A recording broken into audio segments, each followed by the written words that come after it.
We are live tonight on American Zombie. Myself hanging out with co-host Scribe. He's got a pretty good show with the unpredictable future of AI. Okay, whatever you got to say about that, please go ahead. Do you have any pre-opinions before we get started, or do you have any? No, I just want to hear the presentation. All right, perfect. So let's get started on that. So I wanted to start off with like what jobs they think will be the first jobs that are at least going to be replaced, and it's kind of funny because they put artists on the first one, where we know now we could make all kinds of art, videos, all kinds of stuff. I guess they're talking about contemporary or like actual artists. Musician again, that one's we have many AI, a lot of AI music now as well. Therapist, I could see possibly, police officer. There's that until we get the rise of the robots, I guess. And then doctor, that too, I believe, can be miniaturized and also used as well. Lawyer as well. Nurse, I could see there being for a while. Electrician, definitely. Mechanic. I mean, you could tell eventually some of these would bit, eventually over time, depending how advanced we get.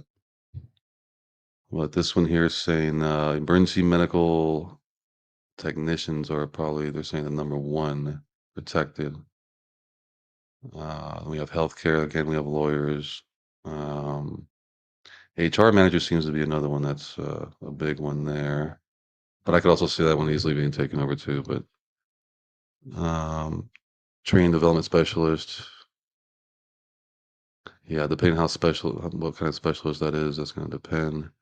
Supervisors of administrative support workers, that one, of course, can also be taken.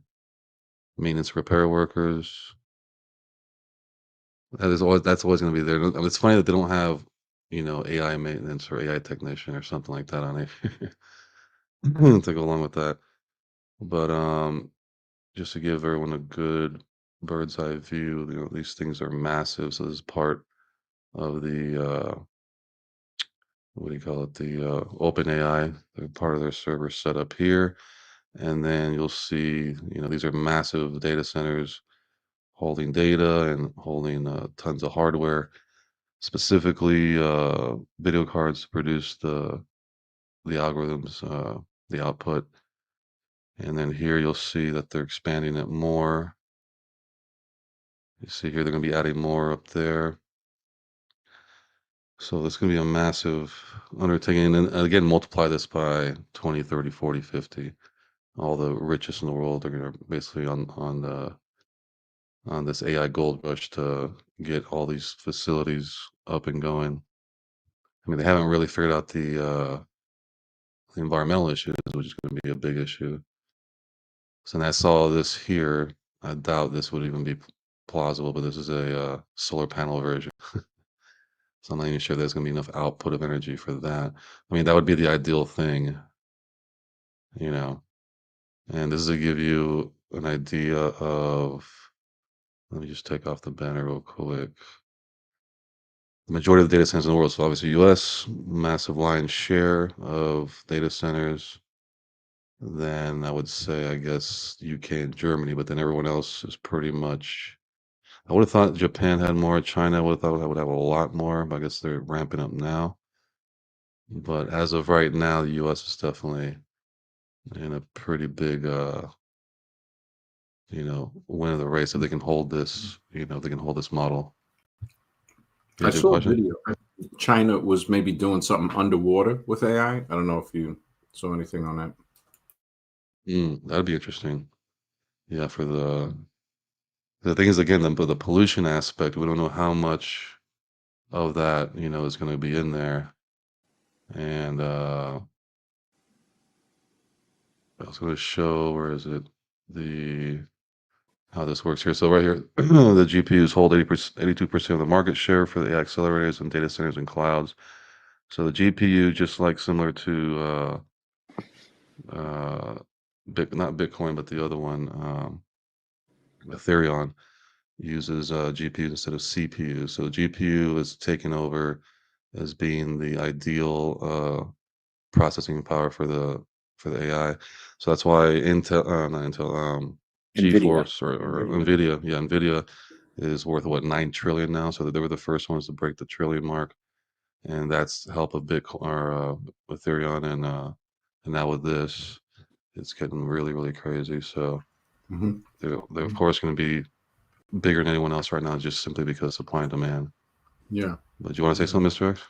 No, no, no. I'm listening. I just tuned in. I'm love to hear your point of view. I'm listening. Nazi says GPU are for gaming though. I don't know. Exactly. So all the hardest rigorous stuff, gaming, rendering, yeah, algorithms, all this stuff is just definitely GPU intensive. And when you go to buy a computer, the most expensive thing in there is going to be the video card. So Mm. the price jumps from like, under 1,000 to over 1,500, 2,000, depending on the video card you get. Um, Most of the other parts are relatively cheap in comparison. That and RAM, so that's going to be the other somewhat expensive thing. But I don't know if you saw the earlier districts are saying that these are the somewhat safe for now. But again, artists, I don't really see that being, as musician. We already know there's AI music out there. They Um, estimate 75 million by, yeah, sorry, 75 million by the end of this year. That's what I heard. Jobs. It's just going to increase exponentially. I heard that on the Financial News Network. They reported that. wow, Hmm. this year, This year, yeah, it's supposed to be. They said a year ago it was like 2 to 3 million jobs. This is on a worldwide basis, but they said it'll be hitting 75 million. Yeah, so yeah, that is crazy. I mean, here's an example of how this training works. So if you look all the way to the left side, you see the data collection layer. Actually, the user activity is us. So posts, clicks, profile messages, that's not fully entirely there because also they're, for example, the like the VO3 and all these AI video generators that they've been learning from bloggers. So you'll see a lot of the blogging style stuff done really well, but the other stuff that's not done very well. So it's been looking at us, watching how we do blogs, messages, everything else, how we act, and then from that data is then taken into a data collection layer, and that's put into a data set.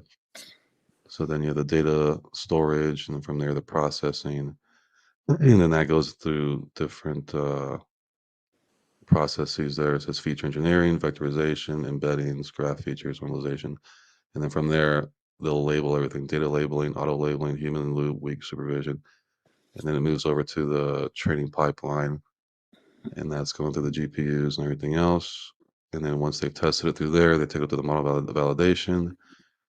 Um, Again, this is more like quality assurance, and then from there to the production deployment to all these endpoints. And so that was the other next part I was going to talk about, where these endpoints coming in, because recently last year in 2024, I believe around August, September, around there, they came out with this thing here called the MCP layer.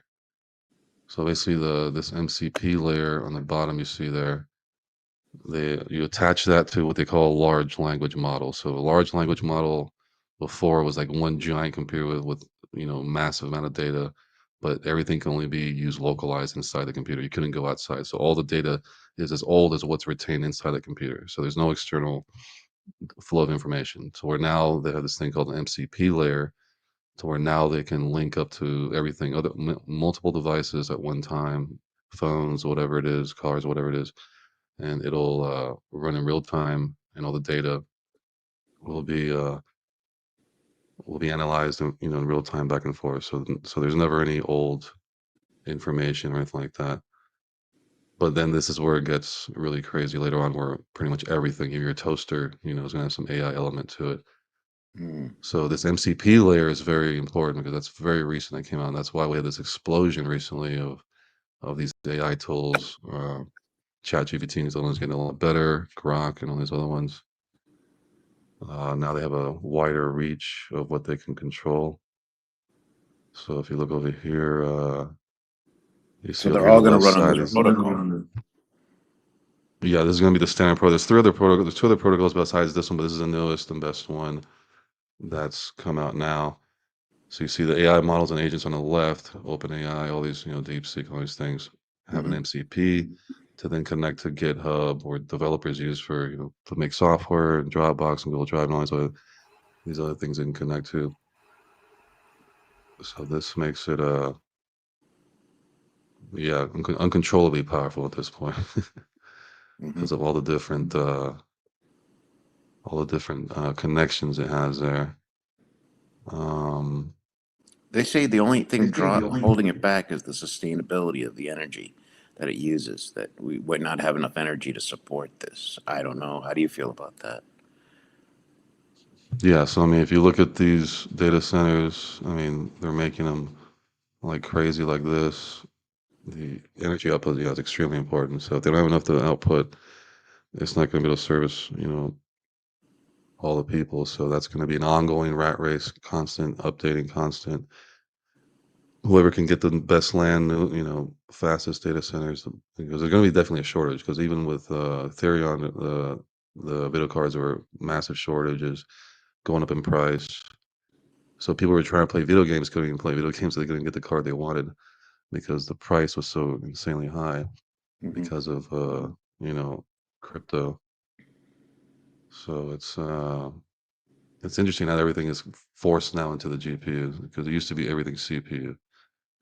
So this is interesting how this is all going, but they realize that's where most of the power lies anyway.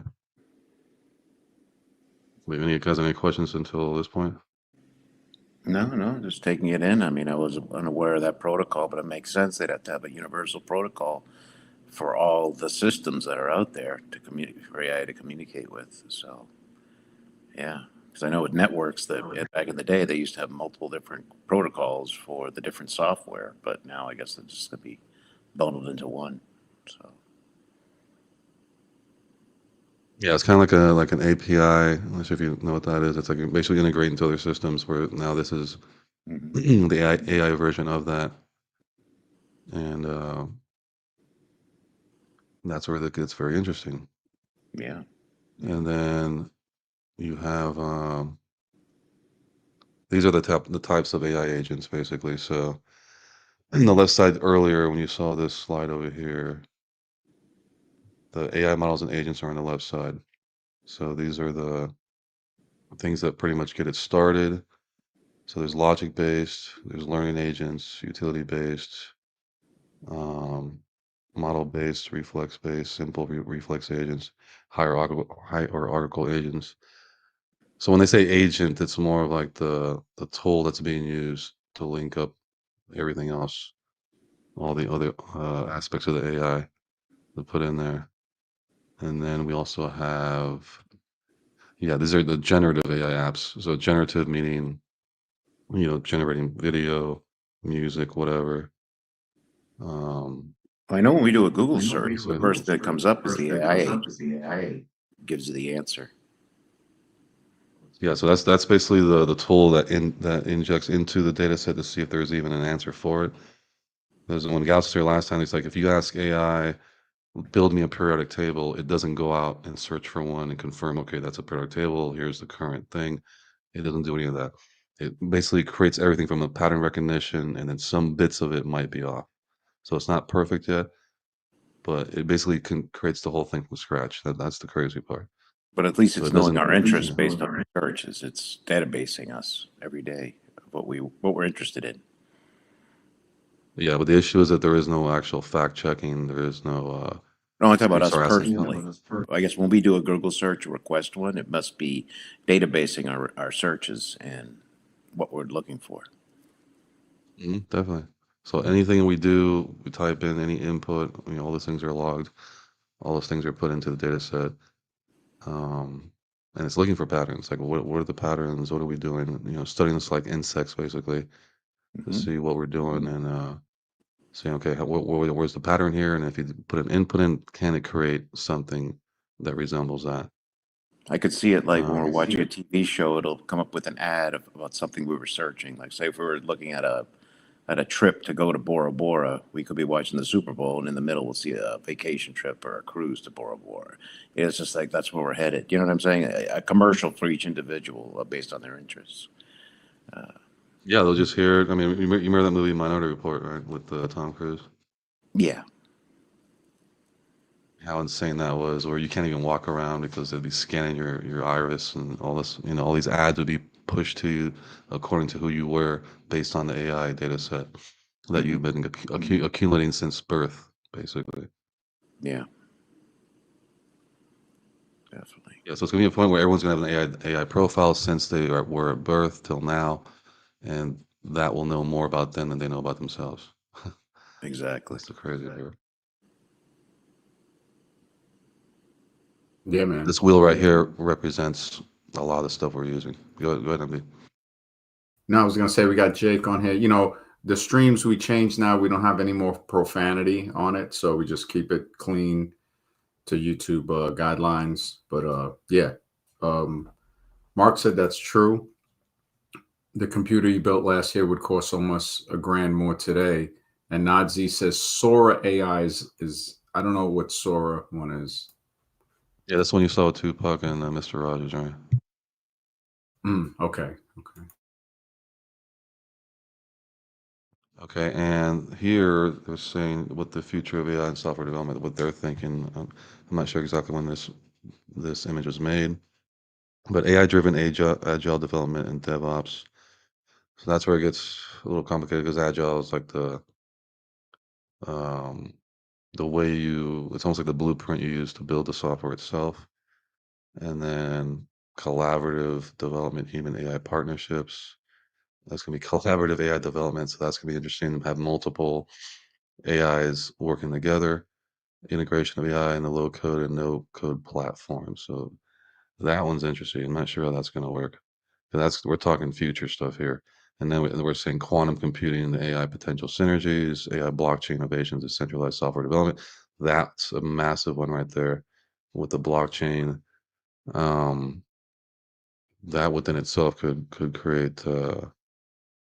I mean, this is creating like a whole new world. I mean, I don't know if you guys see, understand from that perspective that this is literally going to be a whole new uh, existence that we're building through what we call AI. But over time, when we mix that in with organics and biological things, now you can print meat or whatever. And once that crosses that line of AI to physical, that's when we're in a whole different, it's like, forget where we came from. It's like, what is this? What's going on, Jake, man? Hey, Scribe MD, Mr. X, how you guys doing? Good to see you, Jake. Scribe, you pretty much ended on the point where I got a question for the panel, for the chat. I mean, basically, we're at the point, just like you said, Scribe, where pretty soon, like, we're going to be living in a completely different world. And the thing is, like, when you guys put the slide up about all the jobs are going to be lost to AI, it's like a huge percentage, of jobs are going to be lost to AI. And the thing is, like, the elites know this. The elites know that this is not good for humanity. It's not good for people, but yet they keep progressing this technology, keep trying to develop this, keep trying to push it. So what do you think their plan is? When I say, they, I'm talking about them, I'm talking about the elites, like what do you think the plan is? Because we know that a lot of jobs are going to be lost. Humans are going to become obsolete. The robots are going to become smarter than us. And, what do you think the In your elites want? opinion, just to stay within the guidelines, we got to say, in your opinion, Yes. that maybe that could happen. Scribe, what do you think? I don't know if you guys seen that movie Wall-E, the animated movie, where you have all these people, they're on this large ship and they're just pretty much laying down on these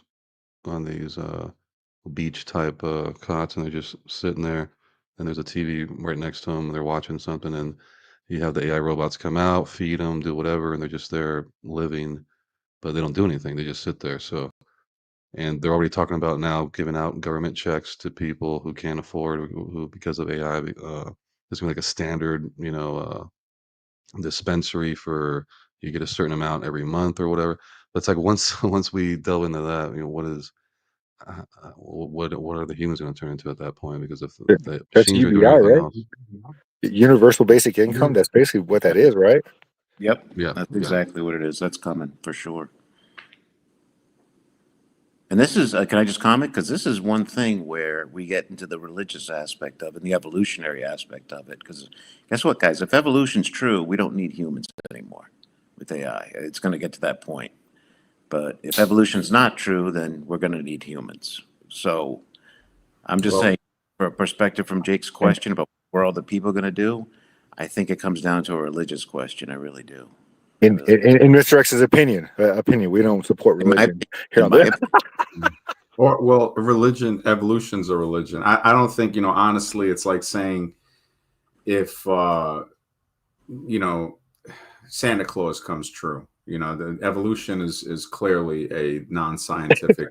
Oh, I'm just saying I hypothetically. mean, religion would come true before evolution, I would say. Yeah, it's like we don't need people with all this technology. That's all I'm saying. You know what I Well, mean? In Mr. X's opinion. It gets you to wonder, what exactly are we?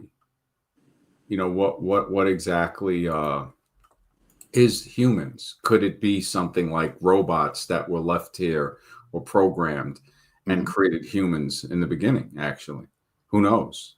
That's what it Maybe. seems like. It's like, Yeah. Like maybe this thing has been awoken by these humans who think they're better than other humans and push this religion of evolution to basically get us to this point to where we can see that even without the evolutionary religion, that humans can actually, like, whatever this thing is, this AI and this creating of robots, it seems that it would make humans obsolete, basically. Or maybe it might use our brains and maybe figure out something better to use than our brains for CPUs. So like the movie Matrix. I mean, Scribe was saying, the problem is the energy, the amount of energy, and that's what humans were used for in that movie. In that movie's opinion, humans were the best source of energy. Put them in the pod and use it for the energy to power the robots, and that's all that humans are good for in that movie. Well, only if the sky is not giving solar power.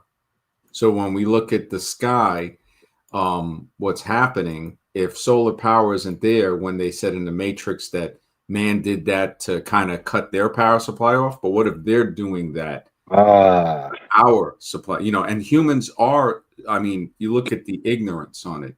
Tasha, good to see you. Always a pleasure. And Mark, good to see you too, man. Yeah, they this is serious stuff, man, because what you see is misleaders. I mean, these people in the positions, and they're literally saying that they don't need this many humans. I mean, who is that person to determine that? Right. So they think they're God. They have a God complex. Yeah, well, more of a superiority complex. I mean, if they had a God, like if they even looked at themselves, like, and that's why I ask people to define God, wouldn't that be something good that would help people? Like, even when I look at the religious thing, why would something all powerful need you to worship it?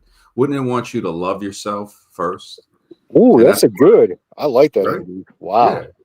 So it's like, when I search for truth of human origins, the religion, everybody has a piece of the puzzle. They have a small piece, maybe many pieces of the puzzle.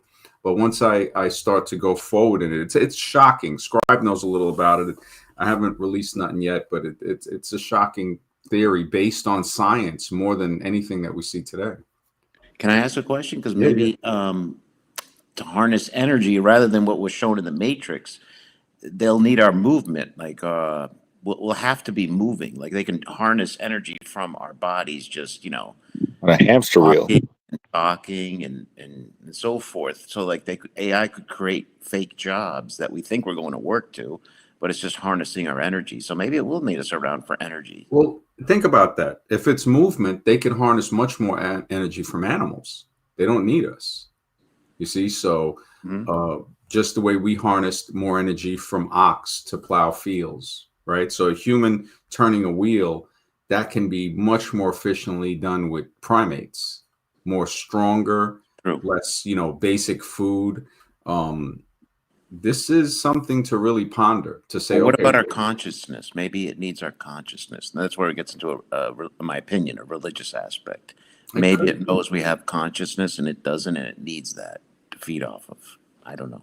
It's possible. Yeah, it is I just possible. feel like they're going to need us for something. Not that I want. I'm I mean, you know what I think that is too, and I'm not, I understand where you're coming from. I Mhm. think it's like a kid, like, not saying you're a kid or I'm a kid or anybody, but it's like that thing we need.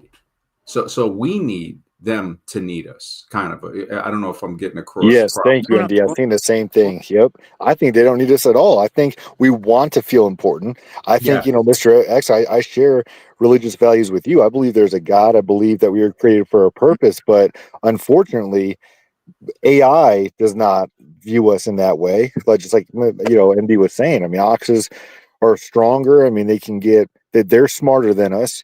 There's animals that are stronger than us. So in a robotic, in a very soulless way of looking at humans, we're not needed. And that's how robots are going to analyze us, in a soulless way. Yeah, no, I agree with you 100%. I'm not saying it from an ego point of view or a need, want. I just don't see humanity being destroyed, taken out. I just, for some reason, and I think some of the, I look at some of the Hollywood movies where they had, people just became like kind of like really zombified, but they were still around. AI Just robot. what reason? You know what I'm saying? But with that movie with Will Smith, it was called AI Robot, right? Movie came out Yeah, like 10 years ago, 15 years ago, yeah. something like that, or whatever. I, Like, I I don't see how robots couldn't take us out. I don't. Once they become smart enough, we're right there, man. We see these video clips on YouTube of like robots jumping and doing, somersaults and rolls and, any, physically, because they're machines, could easily take us out. I mean, then you add weapons. I mean, any weapon that a human can use or a robot can use too. So Mhm. they're stronger. They don't need food. They don't get tired. They don't need sleep. So how couldn't they take out humans? Is the way I look at it. But then, are they just like humans? Like, what's their end goal anyhow? Because they're not. You know what Well, I'm think about now, they have videos out where drones in the air are recharging while they're in the air saying? through electronic signals for Wow, charge that's pads. So, amazing. I mean, you look at this, it's like it really, there's something behind the scenes. I think to think that humans have built this AI and did this is just naive. It's just to say, so in other words, we really built civilization? I don't think so. I mean, when you look at how the modern, from say Columbus, or maybe even Rome, or before Egypt and all of that. I mean, this is it seems like, all right, what if, like, these robots, just like Brave New World, they have our genetic material. So they have eggs from women. They know how to store them better than a human would know how to store it in cryogenic freezing, semen as well. So they could get rid of humans and then, in theory, repopulate when they want to, birth us in chambers. Who knows? That could be the way the first humans started, was in birthing chambers. I'm not saying that it is. I'm just speculating. I'm not saying I've seen pictures of the World Fair where there's incubators and babies being grown in them, but I'm just saying like there might have been doctored photos that I've seen, of that happening. Yeah, I mean, I'm not saying anything like it's over. I'm just saying, for us, we don't know where we come from.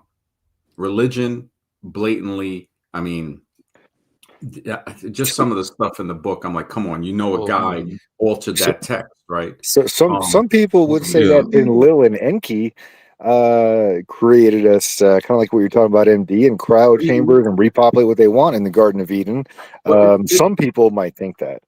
yes, some, but what I'm thinking is, okay, so nobody touched, that. Nobody touched those scriptures. Nobody changed it. Nobody, I don't think, if something is controlling us like it seems to be, that we're ever going to get told the truth. We have to figure it out. It's kind of like your mother and your father. All of us have, mothers and fathers. There's secrets that we might not have known, that our parents will never tell us, that we have to figure out. We have to find out either from somebody else, or some way, some type of detective work like kind of like you might not, we might think all our siblings come from the same mother and father. Come to find out, when we get older, we might find out that it's not true, but we don't find out from our parents. We find out from our own research, from maybe someone else. So with this thing on humans being created, evolution is just a blatant lie. I mean, it's based on racism. It was the creation of basically racism, pushed by a lot of people, pushed by Hitler and Stalin and Mao and Pol Pot. This is the way they were able to justify getting rid of people that did nothing wrong, that just a lot of people that try to push Hitler up now with these, I mean, it's idiocy, because when you look back and you can see the translation where he talks about people being closer to apes than they are to upper level humans. Same thing that Darwin was talking about. Same exact thing. And Yeah, the Polish. What did the Polish do to get attacked like that? You think about the Czechs. He talked about the Ukrainians being, and this is Hitler saying this, and this is not my. I'm just stating it. That the lowest working German that they were saying in the Third Reich is higher than the highest Ukrainian.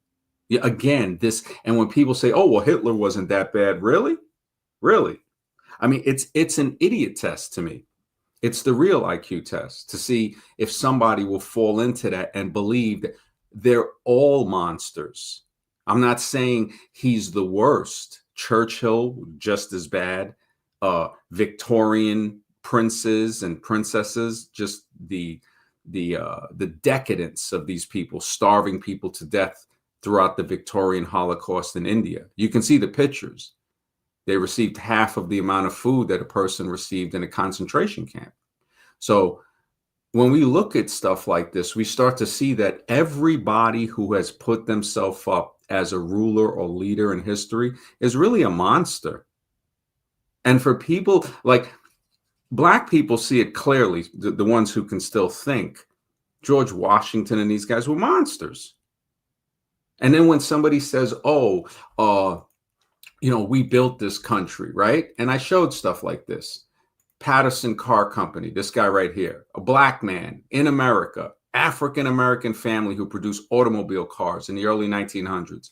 This guy has done more for building this country technologically than any of these so-called Christians that say they have built it. But yeah, Scribe, if you want to go ahead. Yeah, I mean, the interesting part is a species being able to almost instinctualize itself through the use of its own technology. Why aren't people looking at that? I mean, that concept right there almost seems like there is a component to where the next reset, or the lab you talk about, could possibly have been generated through what the remnants of AI is, or whatever's left over from this experiment that starts anew again, like it reconstructs itself. It's like a weird, yeah, it's very interesting because we could never conceive the idea of AI anyway. Like if another, let's say, species of whatever it is looks at us, they could never determine, okay, they're gonna get so advanced, they're gonna create this thing called AI, and all of a sudden it's gonna just do everything for them. And it's like it doesn't make sense when you put it into a common breakdown of biology or any type of adaptation or any type of thing that's based on a timeline, it's based on a sequence or genetic code or anything like that. It's something that's so out of left field to even conceive of the idea itself, to say that's reality, that's what's happening. The species is grown to a point where it's so highly technological, it'll literally write itself out of existence, but then create something else off of that. And that's what it seems like. I mean, if we're already there at this point, I can only imagine 100 years. Um, I would say, biological humans are going to be the minority at that point, if they're still there. So it's going to be a wild ride, and we're going to see very quick escalations of this. Good. I mean, we might be already. We might already be a minority and not know. again, the premise that could be false of thinking that we created AI. Somebody, I think it was Dirty Benny or somebody in the chat had said a while ago that all we did was re-engineer it. This was already created, like almost everything else we have. The motor car, the steam engine, all of that is reinvented technology. And who is it that's giving humans this stuff? You look at it, who really, when you think about it, how do you figure out how to melt rock and make an iron sword? It just, when I think about that, it's like you have to really stop and think and say, well, wait a second. And then you say, well, let me look and see if there's any myths or legends or something. And there are that talk about it. Something else teaching men, kings actually, how to make these weapons to what? Not pots and pans to cook, but weapons to hurt each other with. And this AI seems to have been, I would say, and this sounds crazy, I would say it's been here for over 100 years. You look at the movie Metamorphosis, I think it is. Oh, no, Metropolis in the 20s with the robot. It's literally a robot giving birth to human workers in silent film. It's crazy. Let's say the Egyptians had it. Would that explain anything that we went from now till, then till now? Well, it could. I mean, when you look at the, I don't have the pictures loaded up, but you look at the Egyptian statue of Ramses, right? And you split it down the middle. Both sides are exactly the same. That's not a human portrait. If you look at a Greek or Roman portrait, a carving, and you split right down the middle, the nose, you'll see that two sides are different. It's human. So when you look at the statues of a lot of Egyptian pharaohs, they're more like machines. And then when you look in the back and stuff like that, you start to see these cords. They don't look like, they're definitely not modeled off of a human. They're too exact.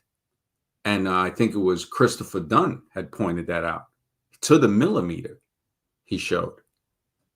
And this They're is using what type of hardness factor? granite, granodiorite. So you're looking at a 6.5. Some statues that I've taken pictures of in the museum are quartzite. Now 6.5 and 7, quartzite is a 7. That's harder than steel. So the misconception is to think that steel can chisel any rock. Steel can only chisel rock softer than it. Steel is usually around a 6 to a 6.5. So it's like taking a in some of these things, and this is a strong analogy, it's like taking a plastic knife and trying to cut down a tree. No matter how hard you try, the knife is going to wear out. So when you look at the tech that it took to make it, that's one thing. But if you look at the statue itself, you say this is not a representation of a real human being. This is a representation of what looks to be more like robotic, actually, because if you split it and you fold the side over, you see it's almost an exact replica. So it's not an image of a human. The two sides are going to have slight differences. Both eyes might look the same, but there's going to be little differences when you compare them closely like that. So possibly that bird you showed me also looked very mechanical. Yeah, the bird, the falcon of Nectar Nebo, and that. Yeah, so there's a lot of stuff that I'll see if I got the pictures. I'll try to upload one of the pharaoh because that's good for this topic. Let me look for it. Look what we have here. See, perfect symmetry, printed, 3D printed, whatever. And then this thing has a clamp on it. If you put a hand on there, whatever, this thing can manipulate, do whatever it needs to do. I mean, and it's going to outrun you and everything else. And I've seen one of these things close up. They're pretty scary. I mean, they can move when they need to move. I mean, it's crazy. I mean, the only limitation is really the battery. So, I mean, once they figure out a better way for that, I don't see any setbacks. And if they can somehow get solar in there, that's going to be definitely a massive game changer. Because now you can have fleets, like you're saying, they're up there in the air, they're charging right there. They're just chilling, doing whatever, or they use some type of an array to charge them wirelessly. Definitely have wireless charging. So Let me see if there's another slide I got here to show something. So this one's a little more complex. It's a cognitive process of decisions and reasoning. So, anything that's large, when they're fracking for oil, construction, they need all these analysis information here, gets put into these massive cloud servers, and then they're moved over. And then on the bottom, you'll see that there's an MCP right there that connects all that. And then they're using the MySQL or SQL databases. So this is showing you how all the information is gathered, and then finally ends up, to the right, to the people, and to the automate the processes they're doing, however complex that is. So and it says on top, no code XM Pro Data Stream Designer. Yeah, this no code thing, I need to look up more on what's going on there. But no code, I guess it's basically saying it's pure AI, like it's writing itself type of situation. There's no more preset coding that's required. Like when you play a video game, it's all preset code that's loaded into a video game. Now they're saying, no, we don't need any of that. It's just a live stream of, almost like a consciousness, but it's happening in real time. Like when Minecraft was one of the recent game or last games. It's definitely an old game now, but when that game came out, it used Java. It didn't use C++. It didn't use a standard, uh, static way of making games. So Minecraft is able to, when you move around, it's able to render on the fly. So no matter how far you go, it's constantly rendering, and then you can go up and down beneath the ground to a certain point, obviously. So if you were to take Minecraft and take those gigantic blocks and make them into the size of a grain of sand, or even smaller, then you could literally recreate life through like a Minecraft simulation. Because Minecraft's the only game really you can manipulate water, you can manipulate the ground and everything. Basically, all the stuff you can't do in a regular video game, you could do in Minecraft. But if you imagine that, like in a much more, much more higher end tech, if we had it, then it could redesign, simulate this pretty much this life, like on a molecular scale. Like if you could get that box down to the size of a molecule or something, then you could literally recreate cells and whatever, and that's pretty mind blowing. So do you want to show some of the pictures? Yeah, this is the picture I took of this pharaoh statue. Now, this statue is about 10 feet tall, seated. If you look at it closely, it's the knees don't look human. It looks like, I mean, this is a model of architecture made out of granodiorite. When we look closer, of course, the face is, has been destroyed. We already know the deal with the noses and the faces. They don't want anything with a wide nose because it could give other people inspiration that they come from more than they're told. But this gigantic statue here, when it's turned around, when I went to the back, it's like the way that matrix cord goes in. I mean, look at that.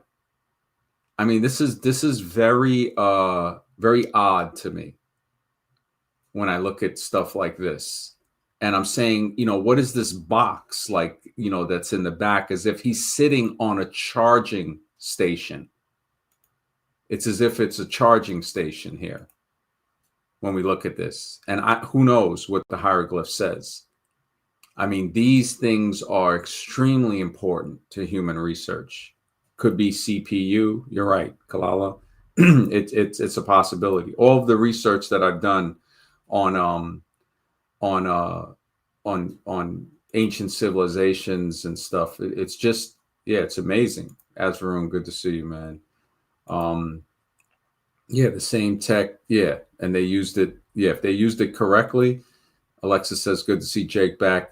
I asked AI if fast food is trustworthy. Yeah, it's really, really, I mean, they're going to program stuff into it to where people already type in and believe what Lord Google says. Whatever Lord Google tells them, they believe it. They don't, no thinking required.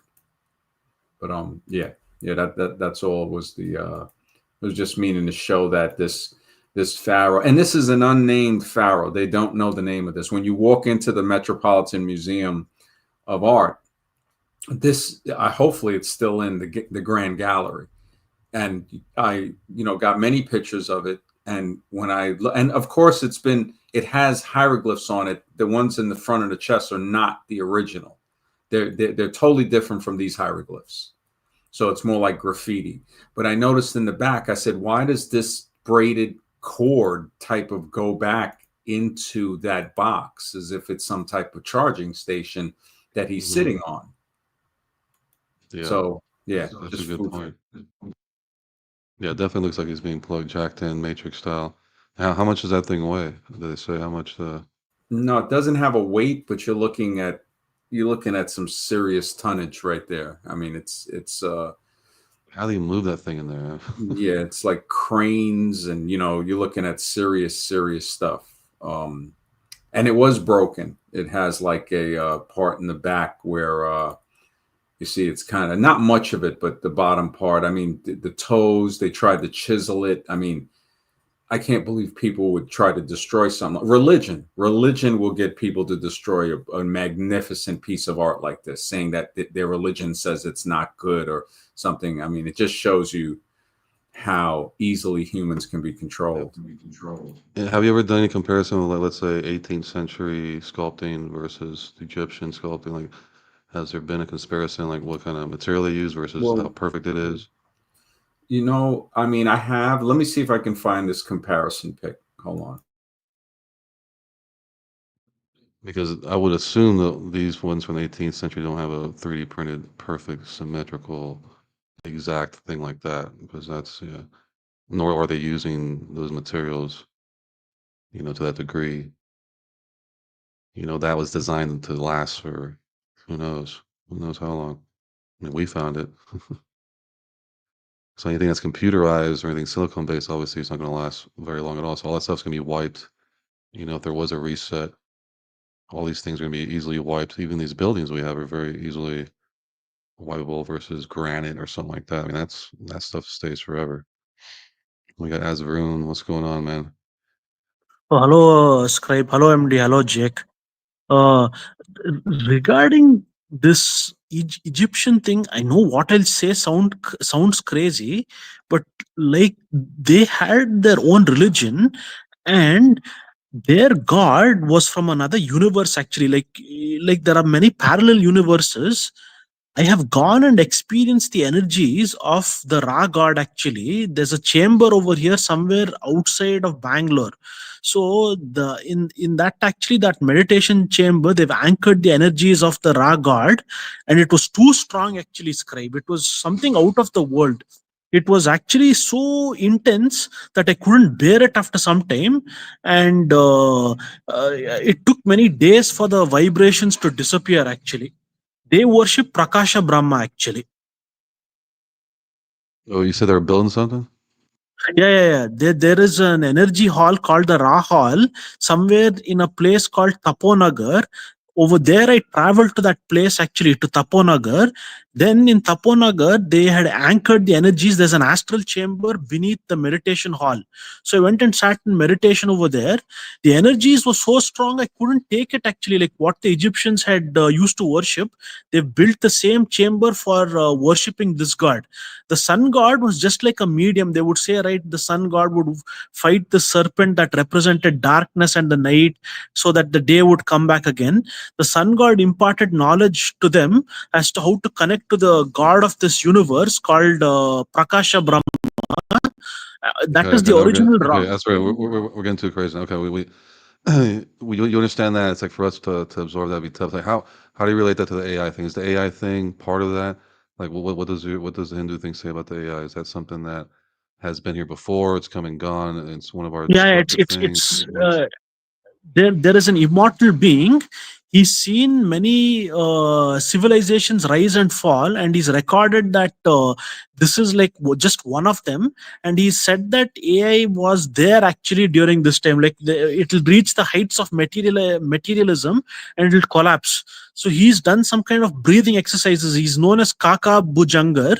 He's lived through many countless ages and seen many ages in which AI progressed to a great level and it collapsed, actually. just like the way the Matrix, that architect tells Neo that we've created and destroyed Zion many times and we've become extremely efficient at it. You being the one, you're just chosen actually to, you're a program that I tried to delete, but I couldn't actually. Your job is to choose some woman so that we can procreate again and rebuild Zion after this. It's like a continuous cycle actually. This being has seen many such cycles where AI has been created and it's taken to great heights, and it's been destroyed as well. It sounds crazy, but everything Okay, moves in Azrin, cycles actually. so do you know this guy, the dude you're talking about? Yeah, Kaka Bhujangar, he's a immortal being. He's lived for at least something like maybe 5 to 10 million years. You can check it out on the net. He's seen countless such cosmic events. He has done some kind of breathing pranayama exercises. He's a master of immortality. Whenever the earth gets destroyed, he moves, he shrinks his body to the molecular or atomic level, moves into an atom and stays over there until the new creation occurs actually. Every time he's So wait, so recorded that this guy some. walks around the earth. He's not a god like in the sky. He's some guy that walks around. Yeah, he's an immortal being. He's not a god. He's like a scientist actually, the Siddha. Yeah, you can check it out on the net, scribes. Kaka Bhujangar. He's got a crow-like face and a crow-like body, and he's witnessed countless such events on the planet actually that take place. He's recorded everything. He's seen how many times this is Kali Yuga, right? In which materialism reaches the heights and everything will get destroyed. He's seen such civilizations get destroyed and recreated countless times. He's a master of immortality. So why does he carry that burden, having to see that? He was Like cursed. living He was too forever. arrogant. Yeah, he was too arrogant. So one sage cursed him to have a crow-like face in his birth, in this birth, and he had no choice but to accept the curse, and he took it upon himself. But he attained immortality, and he's been there for a very long time. Actually, I told you right. There's this yogi who's 2,500 years old. He came Yeah, and he's met talking him. about that. Yeah. Yeah, and you can check it on YouTube also. The one who's 2,500 years old, it's there. Many videos are there about him, and there are many videos and books also about him regarding this being as well. So, how he met him and initiated him, all that is there actually, scribe. And if you still don't believe me, you can go to this channel called Babaji Sannidhan. His name is Babaji, the one who's 2,000 years old. And there they've recorded me actually walking into the cave and all that with people. And they've recorded the cave as well. So that proof is there. I was there actually walking in the cave. That person, he's recorded the whole thing. That it's known as Babaji Caves. That's where we met the one who's 2,500 years old. This person possessed his body, and he talked to us and initiated us and all that, and then he disappeared from that Wait, place. some guy. Wait, so you're saying some possessed his body? So his body's Yeah, there, like what in yeah, like necrotic, 2,500 years old. like homeostasis, Yeah, and someone takes over, and then they speak to you.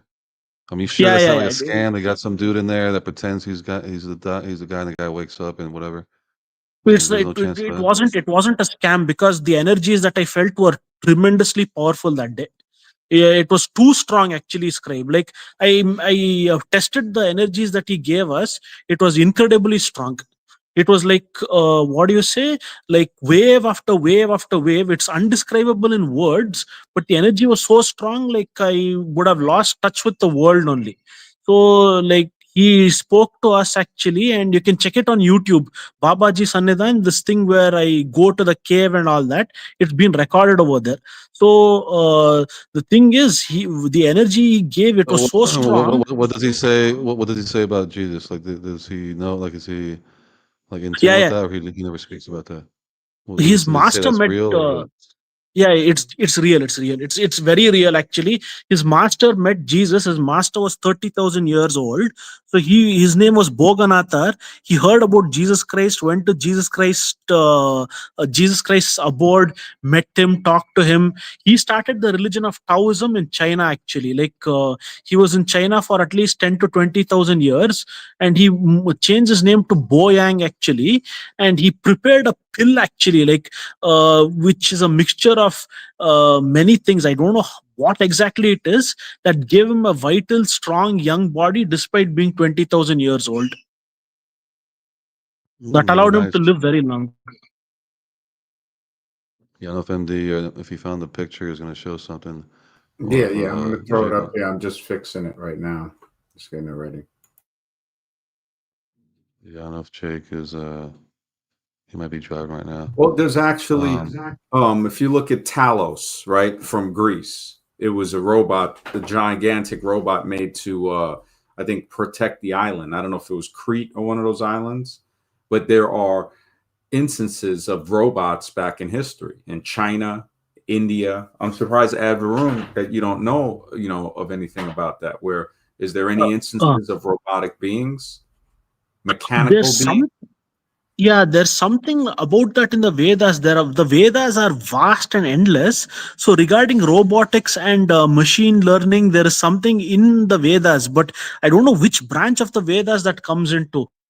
Because when Vedavyasa, he was the one who wrote the Vedas and compiled it. He uh, wrote the Rig Veda, the Yajur Veda, the Atharva Veda, and the Sama Veda. So regarding this, it was so vast actually that to learn the Vedas, even billions of years is not enough. Like you can't learn it; it's endless. So there is something about machine learning. There's something about some. There's a text called. I forgot the name of the text. It teaches you how to build flying machines, and it teaches you how to deal with robotics as well.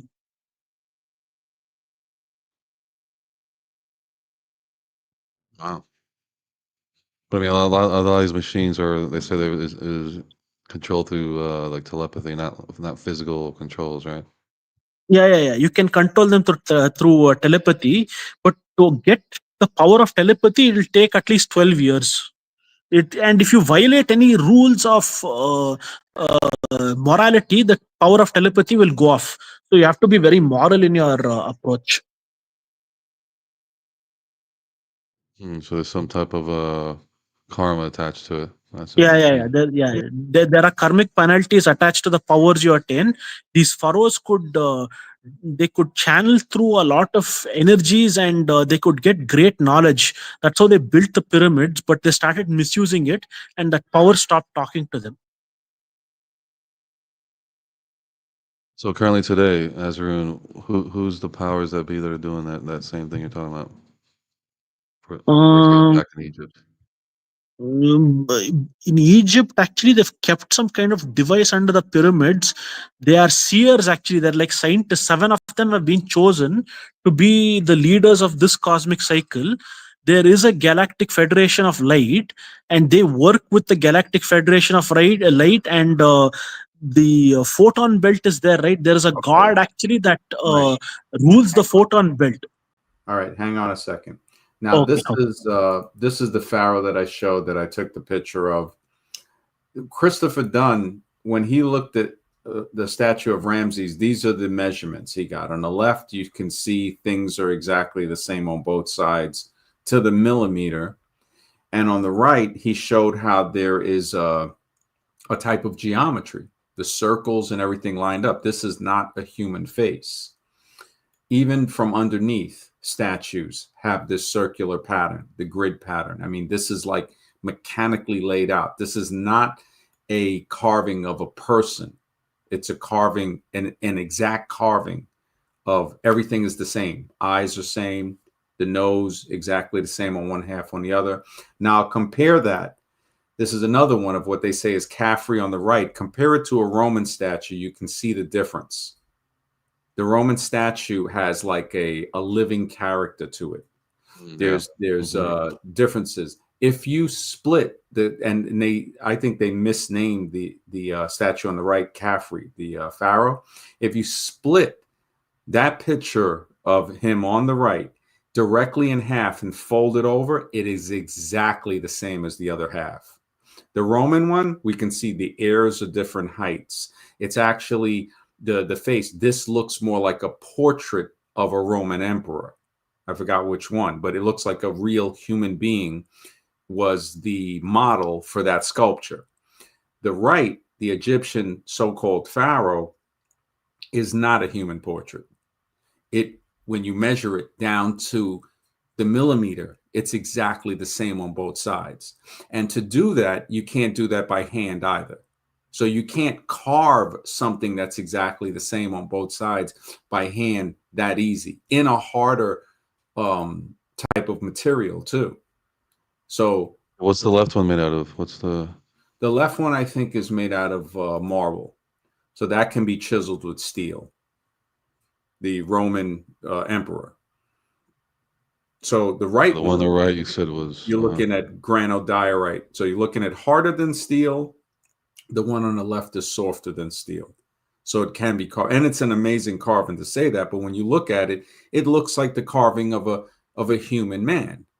The one on the right, it can fool you at first, but when you split the one top of it and throw it over on the other side, like this picture here, when you measure them side to side, they are exact.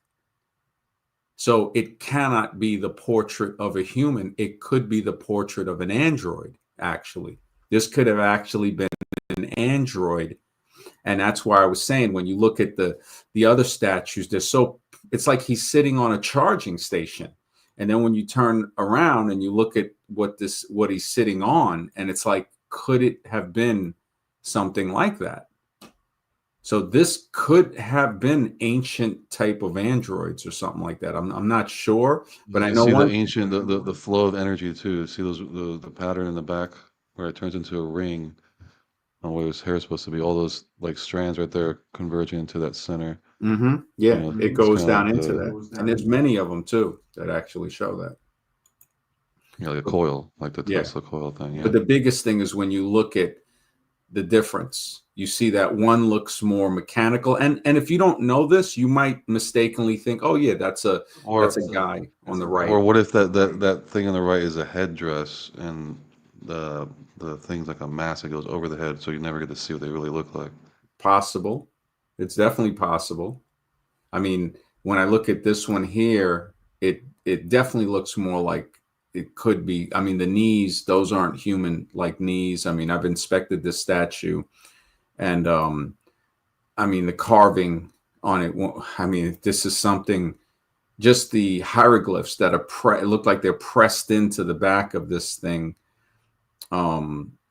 Nobody knows what these hieroglyphs mean. But then when we compare them to other statues, we start to see the difference. We start to say, wait a minute, these are made from a harder type of stone that can't be chiseled. And even if you could, there are some points where you say, you know, it has a feel of machined, as if it was machined somehow.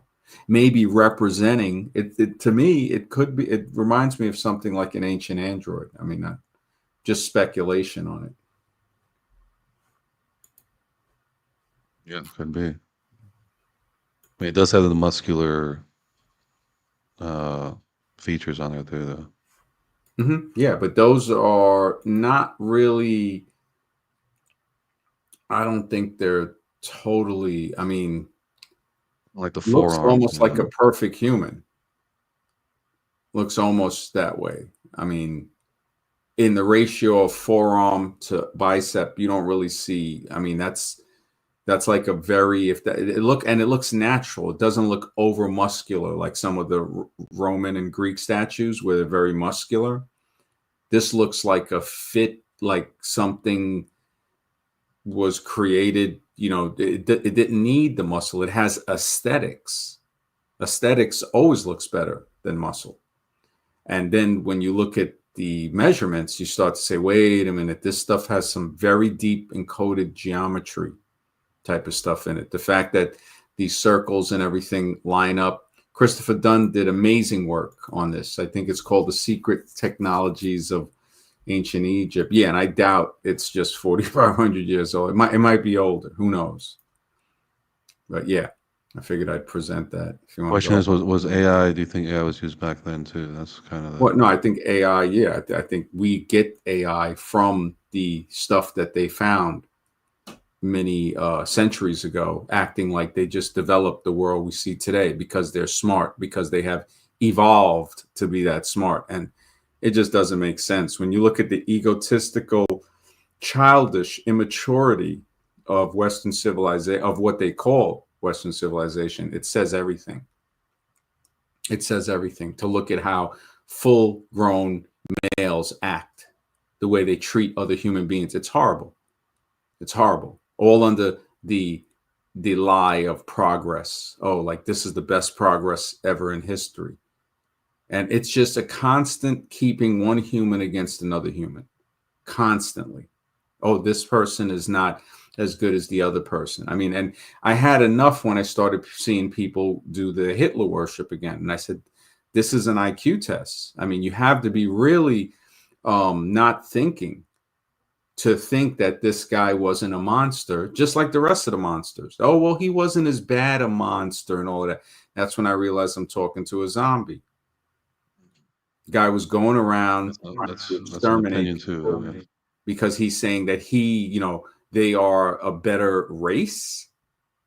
This is like, it just doesn't make sense, man. It's sad. It's pathetic, actually. And that's what we see in the country, like a resurgence of that. What was Make America Great Again was a slogan the Klan, I think, used to carry back in the early 1900s when they would march on the Capitol. They would have those signs. But if people go to call it that today, oh, you're being over analytical. No, I'm stating a fact. I'm stating a fact. Like when the president said something about the Somalis. Now, I'm not saying what's happening in Minnesota is right, but the way he said, oh, he just doesn't like those people. I mean, he's fueling the ignorance and stupidity of the people that are prejudiced, that are just boiling over to hate somebody. They were bred to hate. When we look at it back in the late 1800s, mid 1700s, bred to hate.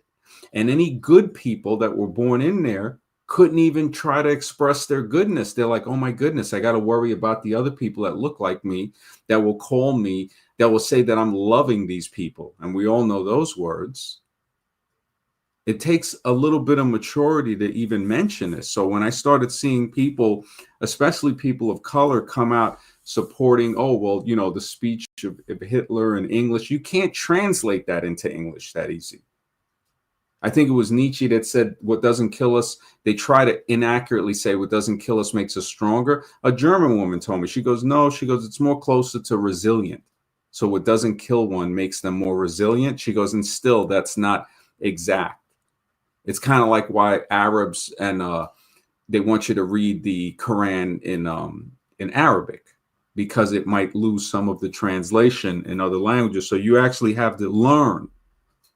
Even though we know that also has its changes and stuff in it too. Yeah. Sons of God says MAGA is the 5th and highest degree in the Church of Satan. Wow, I didn't know that, man. Thank you for letting us know. But yeah, go ahead, Scribe. I'm just gonna To kick this off, different subject. So in your case, the thing with the Big Bang and all that stuff, there would have to be a part in that you do believe if there was some type of creation process there, or something else created us, then the question goes back to who created them and who created them, and so on. So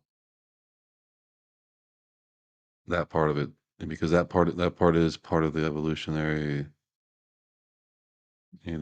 explanation they're trying to give, to say that we came from some type of explosion that turned into a planet and we're floating around.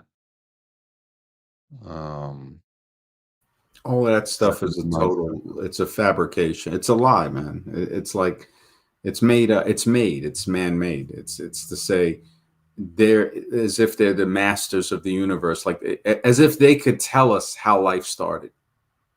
The arrogance of that's all I have to say on it. It's like, come on.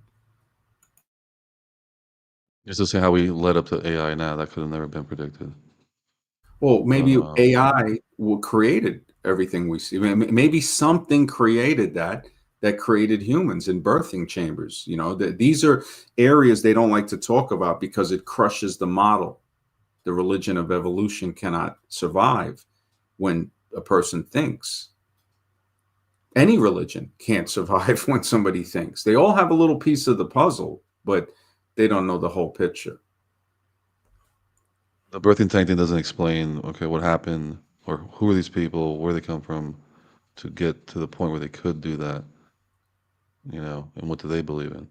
Maybe not everybody that looks human is human.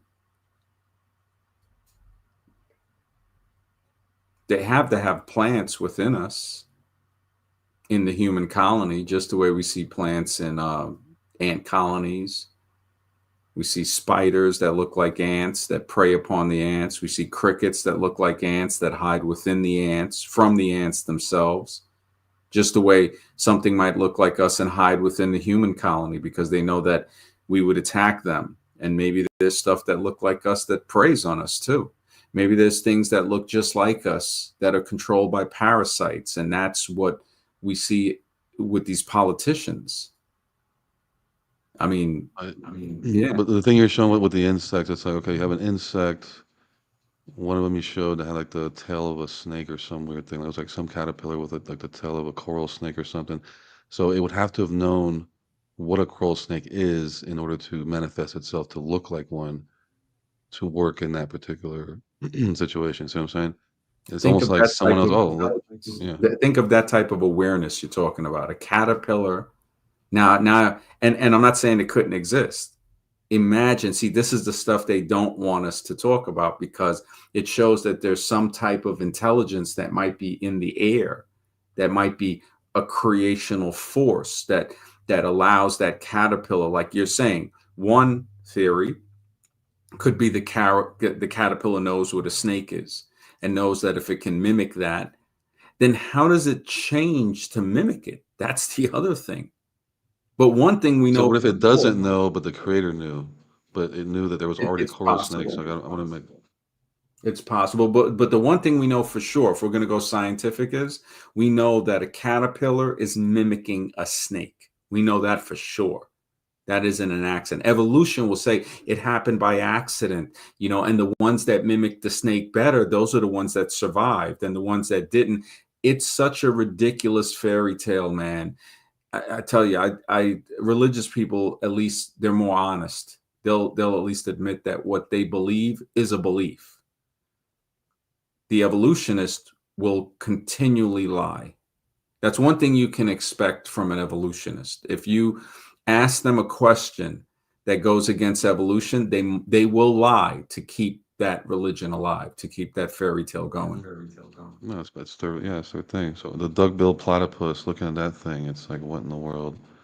What happened there the day it was created? Let's just throw everything in there and see what comes out. Because it lays eggs apparently, right? And it has like venom and it has webbed feet and it can swim and it has some other weird stuff about it that or other animal parts or something mixed in there. But yeah, I mean, it's almost to the point where we cannot predict. That's what the name of the stream is. The unpredictable future of AI. To even say, okay, humans are going to reach a certain point, that they're going to create this thing called AI, and that's going to pretty much automate their entire lives for them, leaving them, pretty much extinct at that point of doing any type of real work, because everything's going to being relied on AI, just like everyone relies on the government. Same thing. Oh, it's AI. It can't be wrong. It's perfect. So yeah, there's going to be a lot of stuff behind it. So yeah, once they replace politicians with that and all that, that's going to be a whole nother level. But the thing is, we know this is the outcome, but we still got to do it because they say, "Oh, we got to put food on the table." That's their logic, right? Well, remember, they had to get us to stop growing food. That was the first thing. The supermarkets eliminated that slowly but surely with advertisements because 40s and before, most of the food were in people's backyard. They knew you had to grow food if you want to eat. or you're going to have to work some serious, laborious job to where it's going to be wearing your body down. Like, I mean, look at coal miners. Look at people that built the railroads, the Chinese. So again, when I hear people say their ancestors built the country, I'm like, no. I'm like, your ancestors were just like everybody else working on the chain gang. And those people that actually take credit for the country, those are the people that you don't know. Those are the people that might look like you, but there's no relation. There is no relation. And this ego of your average American thinking, oh, you know, they built this country. They don't even know who their great grandfather is. So it's actually like, again, a spoiled, rotten teenager, dangerous with weapons, running around, you know, saying, oh, you know, this is our country or something like that. And it's actually, it's pathetic, but it also gets to where it's problematic, man. I mean, people don't like to hear that, but it's true, man. Outcast Metal Child, good to see you. Says, I think this has been said before, but Kyle Reese from the Terminator. Yeah, and you know it's funny? In the clip from the Terminator 40 years ago, right? From 84, she said to him in the car, she goes, she's not stupid. The machines, they don't have machines that realistic. And he said, yeah, not for about 40 years. And it's 40 years in the future. Last year. Soylent Green was set in the year 2022, 3 years ago. I mean, this, you think about it, it makes you wonder what's going on. Yeah, there's like a layer that's already been known, already been written, you know, and that part, especially I know about for the warp side where the grand chessboard, like they're writing these books and they're letting you know what's going to happen beforehand, predictive programming. Then you get the Simpsons. So like every avenue of knowledge, whether it's a book or a movie, a show, is going to have some predictive type of thing in there, you know, to let you know, this is going to happen. So there's that weird karma thing. So there's like some type of sidestepping of the karma to say, well, if at least we let you know about it, we're not going to get hit with the full karma. So it's I mean, for us to even fathom to go even that deep to understand how the lengths they'll go to keep us asleep is, yeah. I mean, that's why They Live was really a really good metaphoric type of movie to let you know. And that fight scene really lets you know. It's like you got to fight this dude for like 10 minutes straight. It's like I think that's the longest fight scene in any movie. I think it's funny because he did that metaphor. It's like how hard it is for you to get through to somebody. Put the glasses on. You know, he didn't want to put the glasses on. Kept fighting. They don't want to see. I think Osho had said, he goes, I can lead you up the mountain through a trail until we reach the top where there's a plateau and you have a wide view of the truth, but you must open your eyes.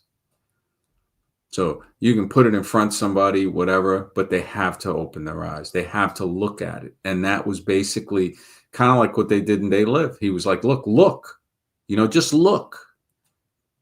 And that's a matter of fact, usually you won't win that battle because people will look at it and they'll still be in denial. That's how bad the American zombie is. That's how bad.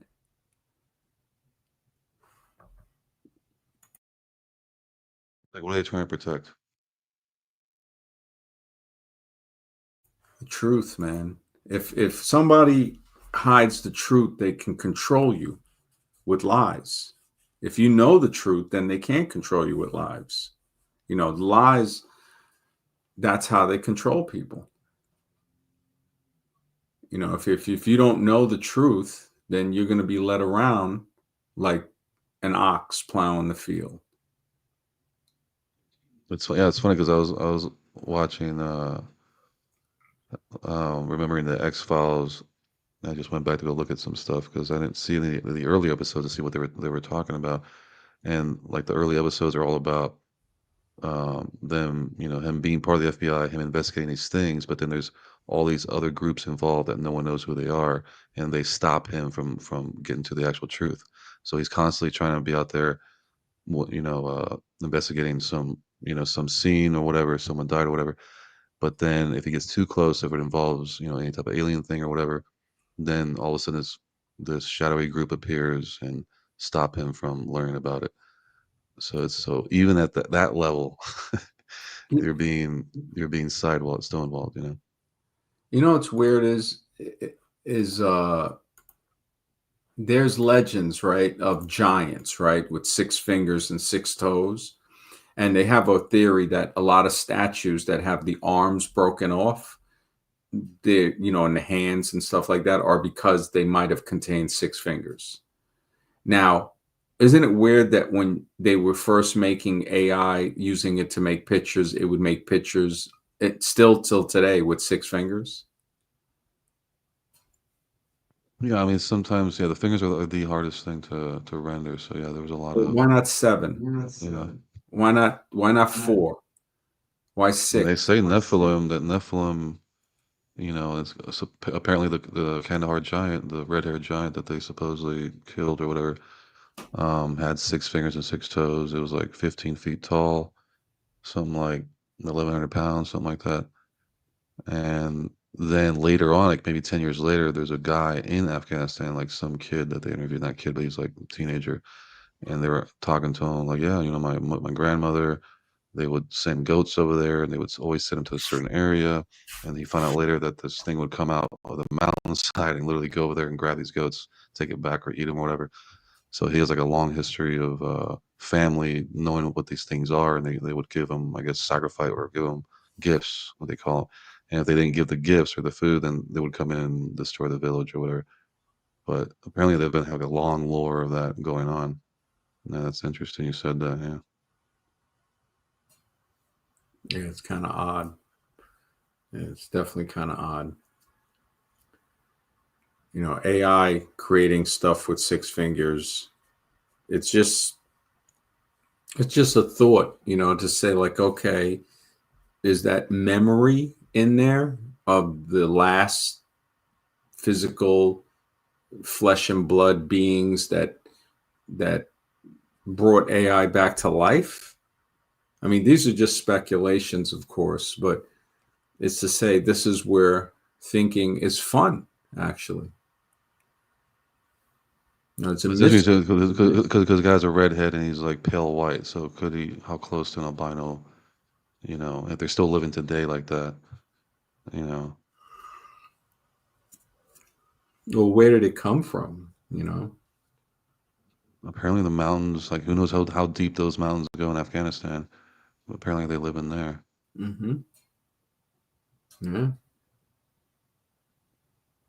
Yeah, it really gets you thinking. Really gets you thinking. You have any more AI picks, or is that it? Or I think that's it for now. It's going all over the place. Yeah, I don't think I have any more right now. But yeah, we put them through them pretty quickly. But yeah, it's more of a technical thing to let people know that that MCP thing, came out last year. That's why you saw this massive influx of like VO and video and tech, all this chat GPT and everything taking a massive leap because now they're able to connect to all these external devices and have free flow information and not be stuck under a static environment. So that's, very new. It just came out. So, which also means changes for the rest of the world too. So that we need to prepare for that. The job market and that's a whole nother thing. And yeah, people are going to have a tough time unless they can pivot to the right, whatever it is, to have a safe, income for years to come. That's really the key. yeah, I mean, who knows? With AI the way it is, I don't think there's going to be a lot of things that we see today. I mean, you're already seeing the supermarkets are almost fully automated. You have one person looking over many self-checkout machines. it just there's experimental stores where you walk in and nobody's there, and you grab what you want, you walk out, and by the time you walk out with it, it already charged it to your account. Yeah, I think Amazon's doing that too. Yeah, there's Mhm. yeah, Yep. TikTok, Yep. all these guys. Yep. So now, no cashiers anymore. So we're students. Nothing. You know, they're not gonna if they're not gonna need people, and most of the farmland is being bought up. It's like, I mean, you see the matrix coming. So farmland will now be AI land, AI server land. Yeah. And they'll just be printing food for people, basically. Kasparov, good to see. He says all ChatGPT requests are documented and can be reviewed by the highest bidders. Wow. Wow. Crocodilla, good to see. He says the higher up the pyramid you get, the more you can see. Yeah, man. Yeah. We are yeah, man, building a database on all Americans, man. Yeah. Really think about it. It's like you can see you can foresee. I mean, if you look at if you add in the robots with the AI, that's when you see the massive amount of employment not being there. I mean, look at it. We're forced to pay tax for what? They take the tax that we pay and give it to other countries. I mean, if that isn't a slap in the face, while we see that we need help here. So not even paying people a working, a livable wage for 40 hours a week. When I spoke with those guys and they say, oh, just work 60 hours a week. That's the ignorance of the average American zombie. The ignorance of the average American zombie is where they will say, if you say, which I did, that how can somebody make a living even on $20 an hour, not even minimum wage, more than twice minimum wage. Let's say $30 an hour, because I think the federal minimum wage is still like $7 or $8 an hour. That's horrible. You think about you're making $8 an hour and you got to give 30% of that. That's, I mean, what type of, nobody cares. Nobody cares about that. Now, certain states take it into okay, they'll pay 15. Out of that 15, you're lucky if you can keep 10. And then you look at this monster that's in office giving billions of dollars, just like the last monster, hundreds of billions, while people are working for $15 to $20 an hour and can't barely feed themselves and have a place to stay. That's horrible. And nobody wants to talk about it.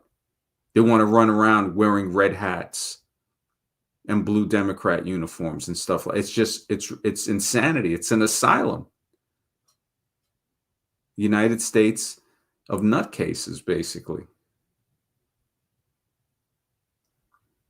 It's an insane asylum, man.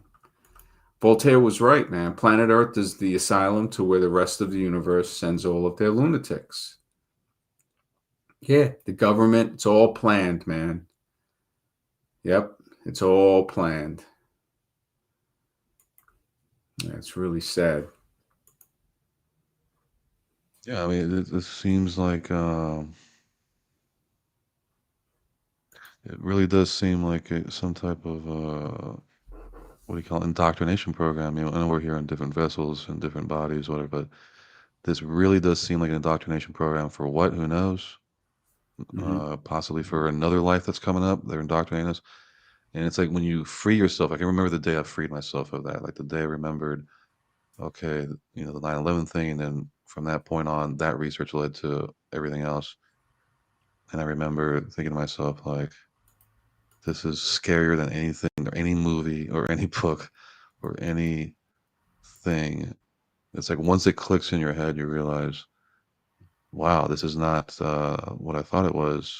Wow, people don't care about each other. Wow, we're in a dualist system. Wow, that we're not designed for unification. The whole thing's rigged for a left or a right, or you know, a constant battle situation where even internalized inside countries, you have civil wars, and you have now, of course, external wars going on forever. And you see how the system's set up and the legals and everything else. It's like this is designed for war. this blueprint we live under is designed to keep us segregated, to keep us, which team you rooting for, bro? You know, Dallas or whatever. It's like, and those guys are ready to take each other out over a sport. So just imagine religion, imagine politics, all these things, you know, it's like every single aspect is being used to keep us divided. And the United States of America is there is no united because you have 50 states. Well, where's the unification? Why do you have 50 state and federal laws tied up within that? There is no unification there. So it's funny to me that they call that a country that could have any sort of, you know, agreement whatsoever the way it's designed. And if we can't even go back and say, look, your design is flawed, it's designed to stay in this constant back and forth, you know, echo chamber, designed literally for that. But we say nothing. We're in it, but when we're just echo chambering back and forth, say, why this, why that? It's like, well, you realize the system, the engine is built for this outcome. Do you realize this? So how can you get mad at it? It's not that I don't think anyone cares, it's that they're in the system and they don't realize they're in it, and they don't realize that's the outcome of it. And they don't realize that they're playing part of that design system that keeps them that way. I think once you break free of that, that's when you really get to open up to other possibilities. But I think the majority are being indoctrinated to live in a system that's impossibly rigged to go to war at all times. So if we can't look at that, which is the root, the cause of the problem, and we're talking about, oh, why is, you know, whatever this or that problem? No, look at what how this thing's designed. You know, it's like you're driving a car that's designed a certain way. What are you're expecting a different outcome? It's like, no, look at what you're driving. So the obvious is there. It's just that we're playing inside that. We're not even looking at the engine. We're not even looking at the algorithm. Why is there only a left or right? We're just looking of what's in there and fighting with them inside there, inside that arena. We're not looking at what's on the outside. So that's kind of like the Wizard of Oz thing. So yeah, go ahead. Yeah, Kasparov says science fiction books have been talking about AI since the 1700s. So it definitely, to me, it seems like they re-engineered this. If you have the name of any of those books, please drop them in the chat if you can. Thank you, Kasparov. Kalala says Grok AI says minimum to function in the USA 20 to 40 million. Wow, that's 10 times less. So 90% of the people. And you know, I guess of course that would be able-bodied. So the 20 to 40 million would be probably between the late teens to the mid 30s. That would be the most robust years of slaving away for the system. Can I mention something too about the earlier statement I made about why we need people? Yeah. Yeah, that's why I, from a scientific point of view, scientifically, rationally, logically, yes, AI should be able to take over and we won't need people anymore. I 100% agree with that. But that's why, but that doesn't necessarily mean that's going to be the outcome. And what I'm trying to do is just sort of disseminate or try to figure out what will the future be like? What role will humans play? Now, it's just my opinion, and it's obviously a faith-based opinion that humans will still be here. But I agree 100% from a logical, rational, scientific point of view, there'd be no reason to have so many humans here with AI and robotics taking over as it is.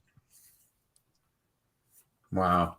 I mean, you know, I've struggled with this and I've wrote about it for my next book in it that what if what created us wasn't good?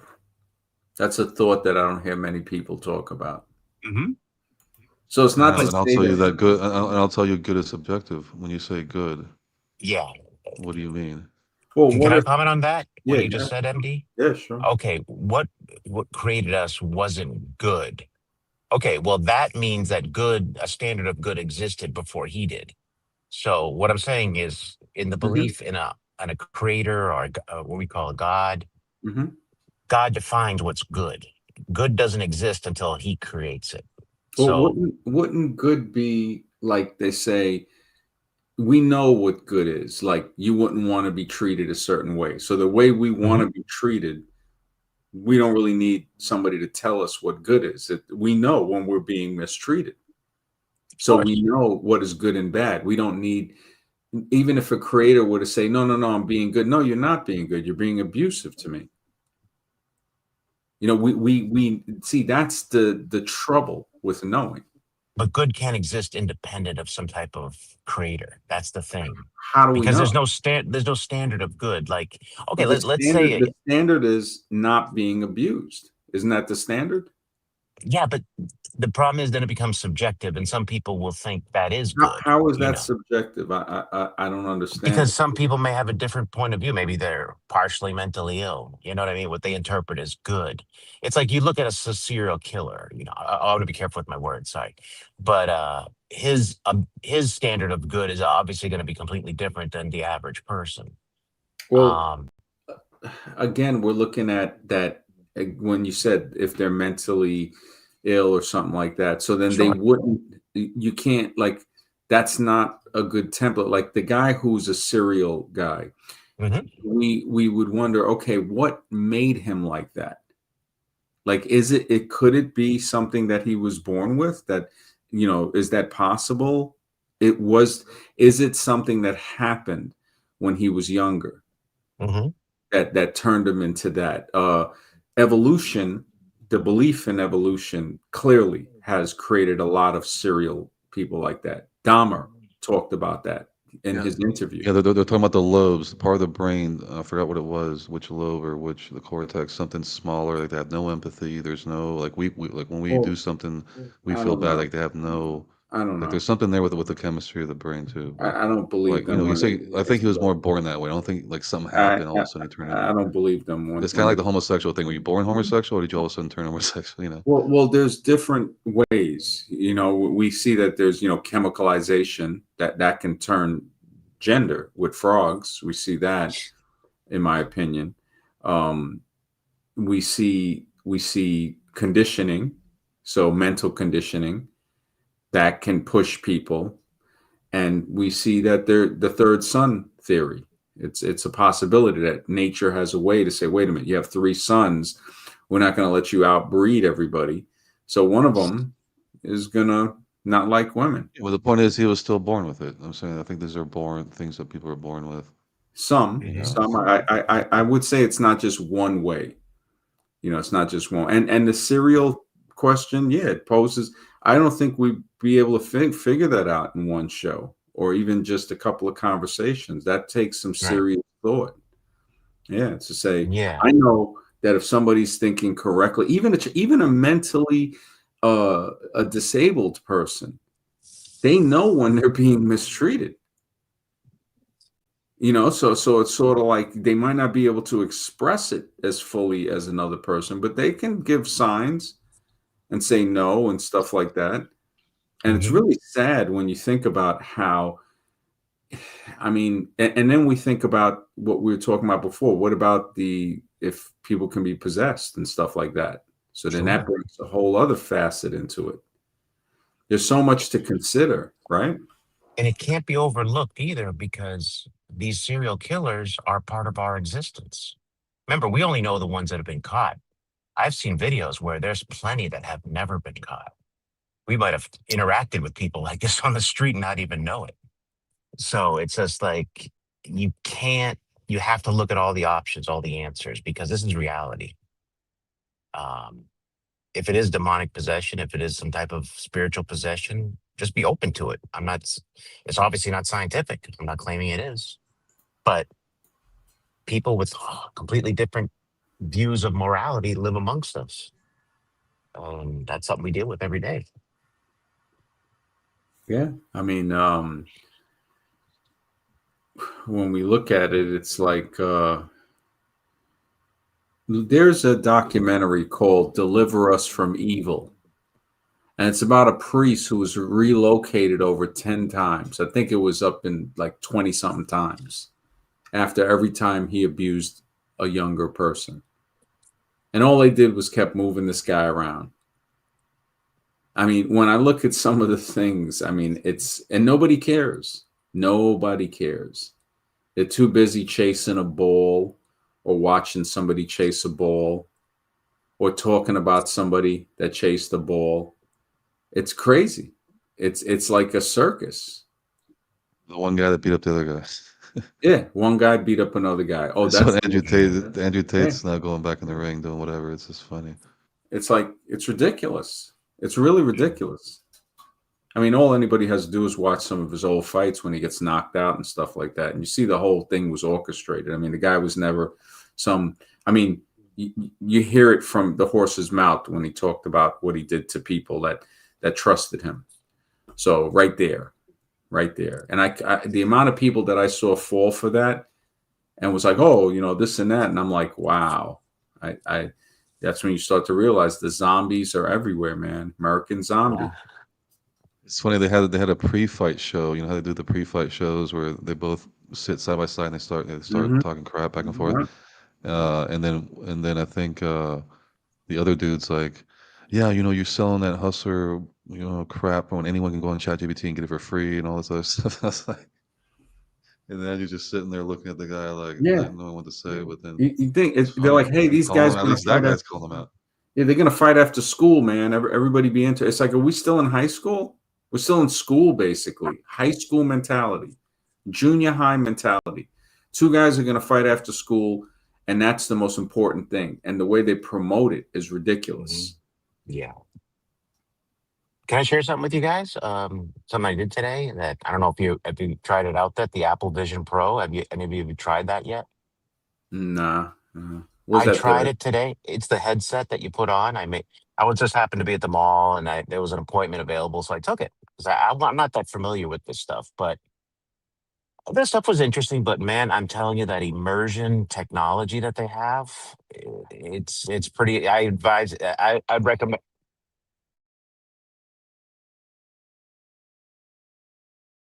I think your sound cut off. I think Different. you put it on mute I by think he's taking accident. the call. Yeah, I think he's taking the call. I think, but The call. I'm yeah, sorry. that I'll be thing right costs back. that thing.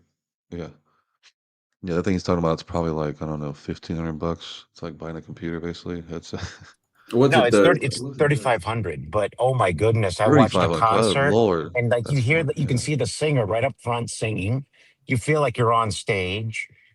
It's amazing. It's man, virtual reality is coming. I'm telling you. I was in the Bora Bora Beach just looking around, seeing the mountainsides. I was everywhere. was It's it? just you're immersed in it, and then even the Yeah, looking that's at the more. animals, they come right up to you in your face. You see the nostrils, everything. You feel like you're in the zoo. You're in the cage with the animals. It's amazing. wow? It's called immersion, and yeah, I think it's that's more the beginning augmented reality they stages. call it. Yeah. Augmented reality, but it's the beginning stages of the virtual reality world. Soylent It's Green, man. Soylent yeah. Green. Remember when he went to be euthanized? Charlton Heston's older friend, and he's sitting in this room with like a gigantic movie screen in front of him of how the earth looked with beautiful meadows of flowers and stuff while they gave him the tranquilizer and then eventually turned him into Soylent Green, into food.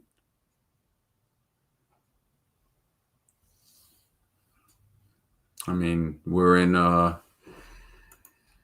I don't know what it is really. Yeah, Takes a lot of the further you go, the more questions you have. That's the funny part. Mhm.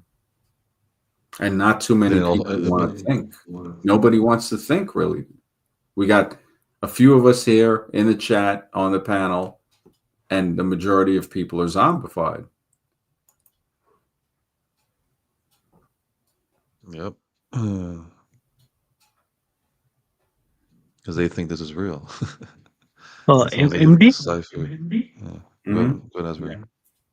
Yeah, can I just join back after some time? I need to go and do something, some Yeah, work. yeah. So I'll join back. Yeah, Okay, it's a pleasure having you, man. yeah. Okay. Yeah. Thank you. Bye, everyone. Okay.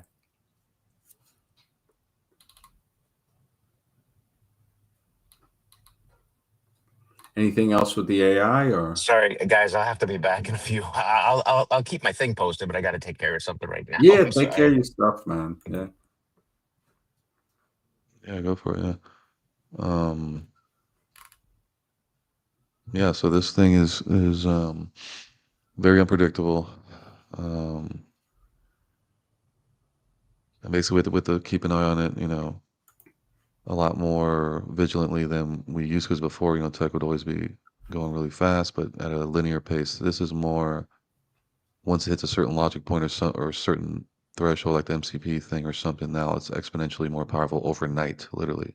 Like when that thing came out, it was overnight type of situation. So with AI, any explosive event can happen at any moment in time, regardless of based on time.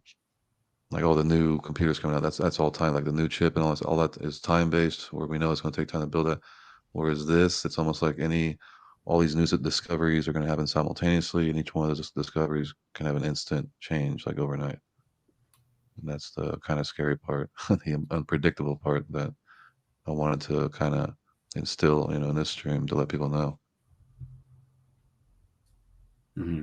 Because we're at the precipice right here. We're just started. We're seeing it. It's happening.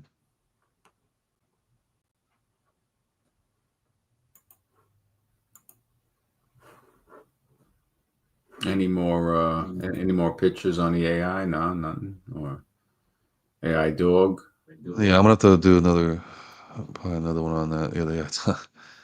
That's scary. The drones and stuff. Yeah, that's and now they're getting a lot of practice in Ukraine and Russia.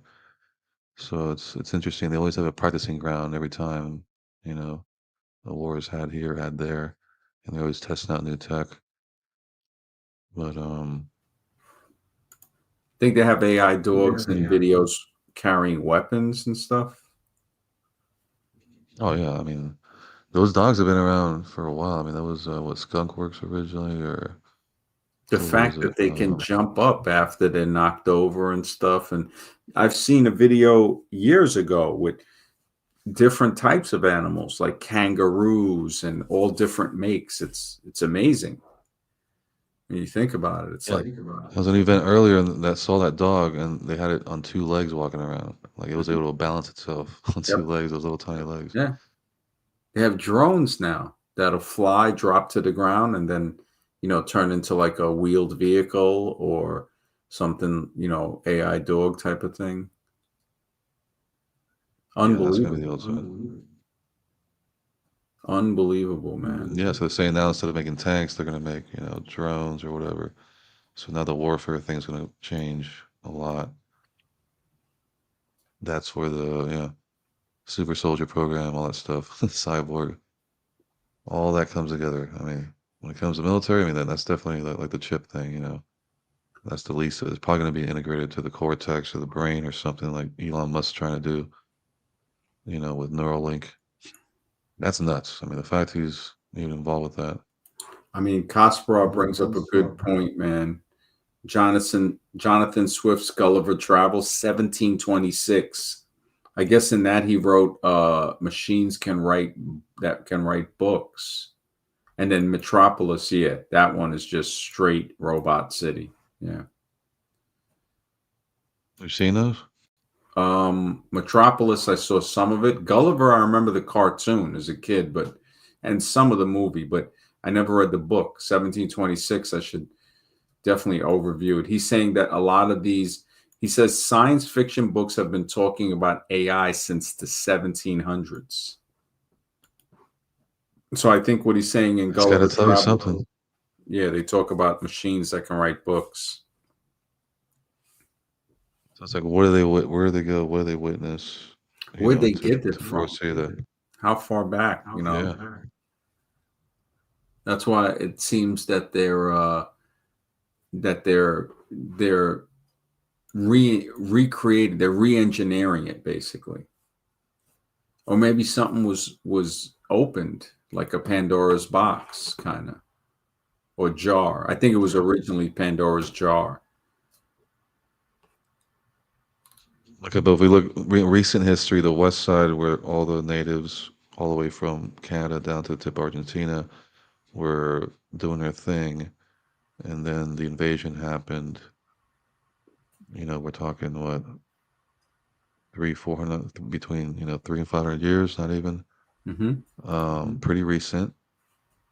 So it seems like something came in to neutralize the entire world, to make it more high tech or whatever, or democratize, or make a republic, whatever it is they're trying to say, that we're gonna free this country like Iraq. It's the freedom mission, right? With people that don't want you in their country, but you're gonna free them. But yeah, man, it's pretty much that. It's like how is that? What's going to be the outcome to all that once the AI systems start deciding who which war to do, and things like that.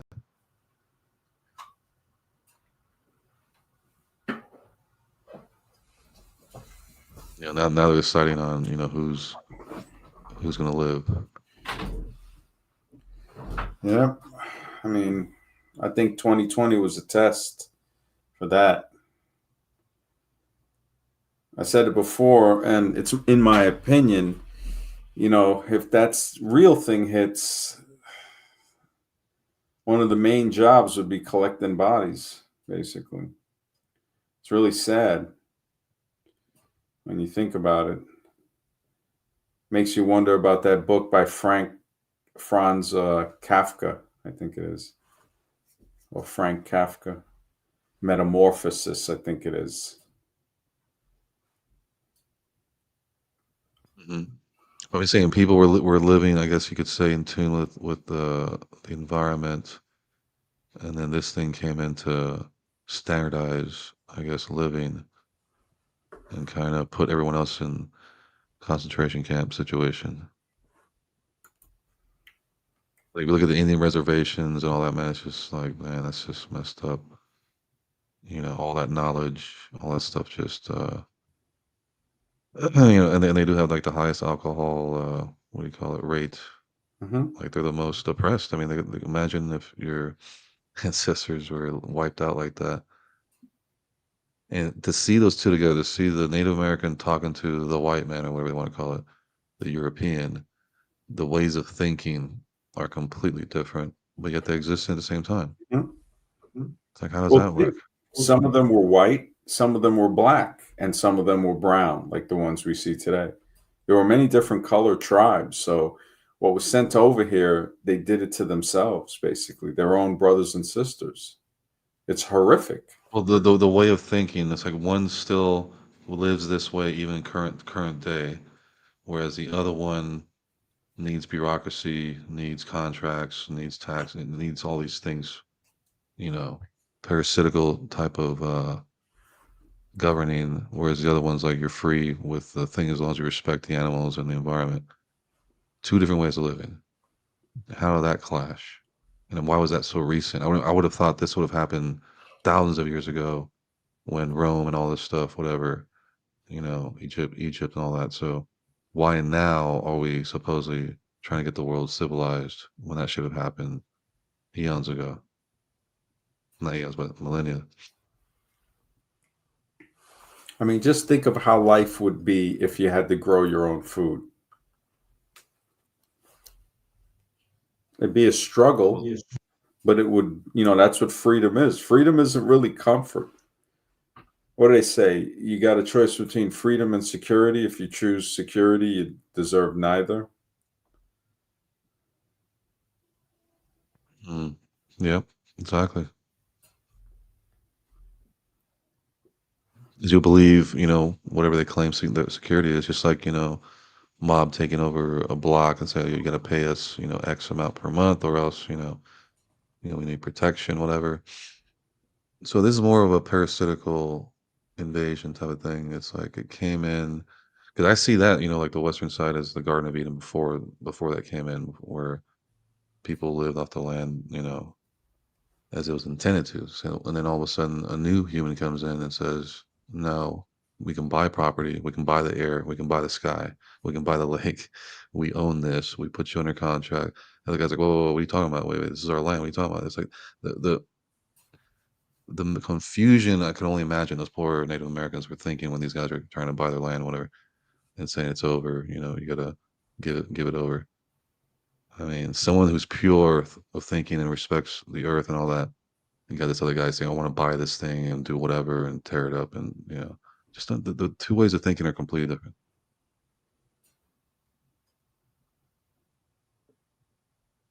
Yeah. AI is here. It might be here to stay It's longer definitely than here to we are. stay. Yeah, so that's what I'm saying. Once that starts doing its thing, it's like, do we get recreated again through the AI, or does it reach a certain zenith that something? There's got to be an agenda here of some sort for all this to happen. I mean, the fantasy, I think, is the cyborg thing, thinking that it needs us. That, I think, is the fantasy. Oh, well, I mean, we're gonna blend with computers. The robots are like, why would we ever want to lessen ourselves like that? Why would they want to make themselves weaker? That's our fantasy. Oh yeah, they're gonna need us, or we're gonna use them. They're not gonna use us, right? The Matrix talked about that in one of the other parts when he was down in the industrial part, and you really think about it, it's like we've been using machines to make decisions for us for a very long time. You say that's a pound, the other guy says it isn't. Well, they'll put it on this machine, and the machine will determine what the pound is. That's the yeah. machine making a decision for us, which is Or more you get even accurate. crazy. Right? Yeah, even crazier now because we never really considered viruses. Viruses have always been there, um, but usually they're static viruses that they run on a command code. So it's already a preset level of You mean package like code that computer is. or human? Yeah. So if I give you a virus, you open it up, it's going to infect your computer. It's a stat. When I say static, it's pre-written code that's injected into your computer, right? So now imagine an AI virus that can move around and like suck power, like, kind of like the data mining they do, for the Bitcoin stuff, where some of these browsers have your browser can get infected with a miner, and then it starts sucking your bandwidth and your computer power, your CPU, GPU, and it does that across thousands of computers, and it connects it all together. So eventually, you could have a rogue virus, AI virus, or something going around doing doing deep logic and doing whatever it wants to do, and these things could be sent out as rogue bots on purpose. Whereas all that just happened because something over here happened. This thing got loose, and now it's all it's jumping around everywhere, messing up computers all over the world. I mean, the magnitude of power and insanity that could happen in the wrong hands or in unintentional, not unintentional, but also purpose programs to put these things out there is crazy. I mean, because that's the levels that we're looking at. So we thought viruses were bad before. This is a whole new thing. This is a living, thinking, not living, but thinking virus that can do way more than just infect your computer. I wonder what if AI is a virus? I mean, it can be definitely designed to be one. I mean, it can mimic, like you're saying with the mimicking, it can mimic pretty much anything at this point. If you What have a did data set Agent for it. Smith say? Agent Smith said we're the virus, right? Apparently, yeah.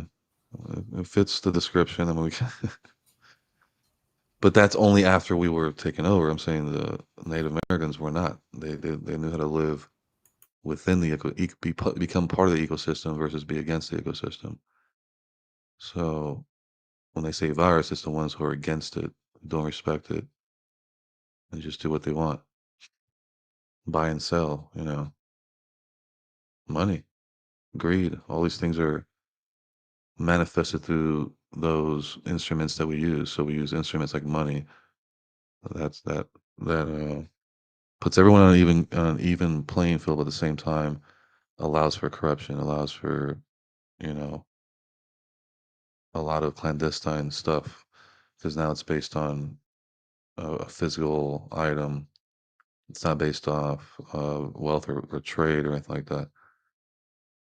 So the fact it can be printed, all these other things, and it's unartificial. I mean, it's no more real than Bitcoin or any of these other things because we have to believe it's worth that much for it to be worth that much. So none of these things are tangible. When they say the true wealth is what you see outside, and once they take that away, you don't got any more wealth. I mean, yeah, just to be able to breathe clean air, that's already that's gonna be a privilege, or drink clean water, or just basics in life are now gonna be. Reminds me of that movie Total Recall. Where you're gonna buy air and all that stuff, you go to Mars, whatever. But it's like they're preparing you. It's like a big predictive thing going on to prepare you for all these changes. And I see now why they're having to do all these crazy movies and stuff because that's going on now this quickly within our lifetime um, is really crazy. I mean, a lot of stuff happened in the last 20 years. I thought never would happen. Legalization of marijuana, all these other things. Um, and now recently also they got rid of the somebody blew up the Georgia Guidestones. I guess that's letting us know, okay, we let you know for a while. Now it's evident. Now it's obvious. Now let's go, get rid of this thing. I don't know if any of you guys heard about that. But yeah, man, the AI. On one side, it's like I'm excited about it, and on the other side, it's like the total opposite feeling. But yeah, if anyone listening, is not sure about what direction they should take for the future as far as I guess employment or monetization, then yeah, now is definitely a time to really dig deep and look into certain things that are going to be needed in the future. Because I don't know, family and friends and stuff I've seen already going through it. A lot of these jobs, like Amazon, laid off on what 30,000 people not too long ago. TikTok, a lot of these big companies. Now, a lot of their new automation with AI is definitely now it's evident. So now anything new that comes along, we already know it's just a matter of time, short time before these other markets are going to be taken over. It says this video yesterday, H Crocodile, what's up? This video yesterday I saw talking about that our thoughts aren't our own. It's just program loop of your past experiences. I mean, there was a thing I did talk about. I was reading about this, like, and he says that this is more of like a pre-scripted movie situation, but you have to experience it through this vessel, and you have to experience the pain and everything else that comes with it. That's that's why it seems like free choice, but at the same time, there's destiny involved for some. It's like, how do you mix those two things? So I don't know if you, MD, what do you think about that? Yeah, it's possible. I mean, some people say like just the way you read Huckleberry Finn and Tom Sawyer and the characters, we're characters. We could be characters in a play, in a book. To where we don't even exist, or we only exist in somebody else's book or play, or the Hindus, as the room was here, they talk about that, like we're just a blink in the eye of Vishnu or something like that, to where we're actors in the play of what some people would call God. You That's have one. to admit it's supernatural, right, MD? It's no matter which way you slice it, whatever it is, it can't it has to be something above our Oh, that it's we not can't by understand chance. rationally. Yeah. It's not by chance. I mean, nothing is Hmm. by chance. I mean, that it just when if evolution had a scientific basis, I can understand it. But the fact that it's just built on lie upon lie with a base of prejudice and hatred for different people, it's sad. It's really sad. And when we saw what it does to people like Hitler and Stalin and Mao and And other people slavery. too. Yeah, Slavery. Look at not just it's this country, but the worldwide. Because slavery existed even before the U.S. brought it into over oh, here. It way was, before, way yeah. before. I mean, you can find Sumerian friezes on the wall in Iraq, if it's still there, of people with ropes around their necks, pulling them like if they were chains, Yeah. slaves in chains.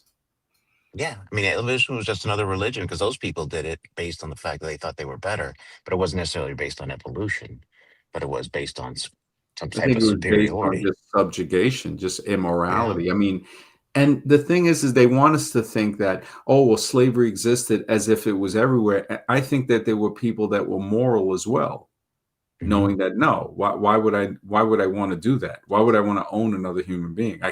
We can work in cooperation and help each other. Oh, So that 100%. existed too, but they don't like us to think about that existing.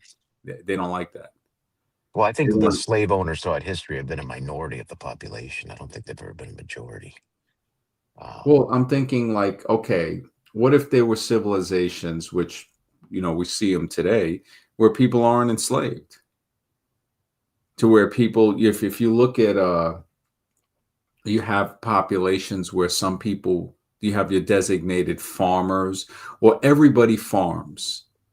Mhm. So everybody does a little farming, everybody does a little this, a little that, understanding how to repair clothing, to make textiles, and everybody works in cooperation, as opposed to enslaving people to do that. So somebody who's evil can live without having to put in their part. But here's the problem I see with the picture you're trying to paint Mhm. is, yeah, it's a beautiful thought. Everybody working together in a community based uplifting each other, but there's always going to be a segment of the population that wants it all for themselves. Well, That's that's the the other problem. parts of the world where they say slavery was here and over there. Yeah. They exist in those parts, not in. They want us to think that the utopias never existed, Mhm. when we can see that they exist today in the midst of slavery, because That's we why know that maybe AI is better. Maybe AI is better than humans. We never know. Look how man treats man. It's done a pretty bad well, job. it's not all men. See, that's what No, they it's not try to all get men, us but to think. it's if you have a select group who are in power and can manipulate the zombies, that's all you need. Well, It's that like, for yeah. one part, if because it's very psychological. If it was just humans and people could figure out how to walk away, they fall down. Like you said before, Hitler didn't kill all those people. They followed orders to kill those Exactly. people, so he couldn't do it. So if people just walk away and say, wait a minute, I'm not going to pick up arms against somebody I don't even know. And when you look at the horror of it, oh, well, we'll pick up arms against you. Well, okay, then do it, but I'm not going to pick up arms against somebody else. And that might be why we're here, Mhm. to see if we got the balls, the courage to actually be a good person and say, Sure. oh, so you showed us that you're a piece of crap. Well, all right. You're gonna have to keep coming back until you grow some balls, Mhm.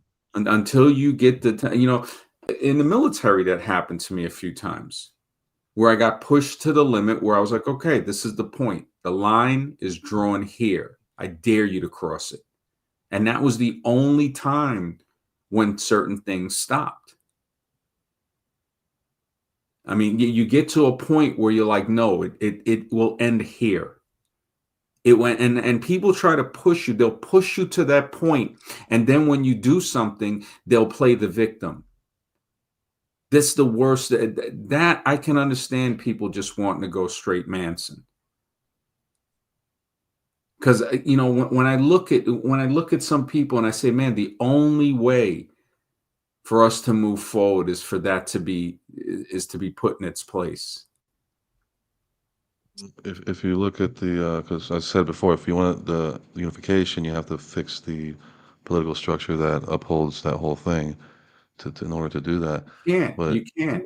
There is no political. Well, You if can't that have change somebody can't be else made, do then it. it's design. Then it's What designed you're that way. saying is we got to fix something. So we got to make the people to do it for us even better. No, we have to do it for ourselves.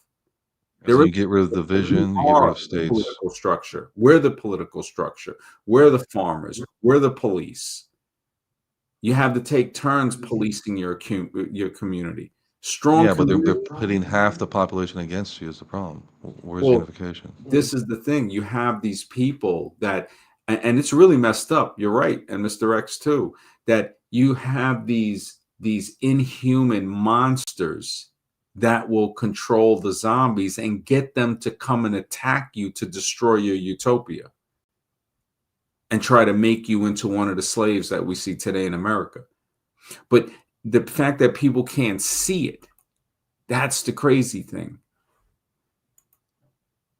It's probably the Terminator predictive programming. It probably is. Yeah, it's definitely something there. Skynet and all that stuff. There's definitely some of that. But I was gonna say, Yeah. so let's put ourselves in the movie where AI is already prevalent. It's already been used for a while, like Star Wars, for example.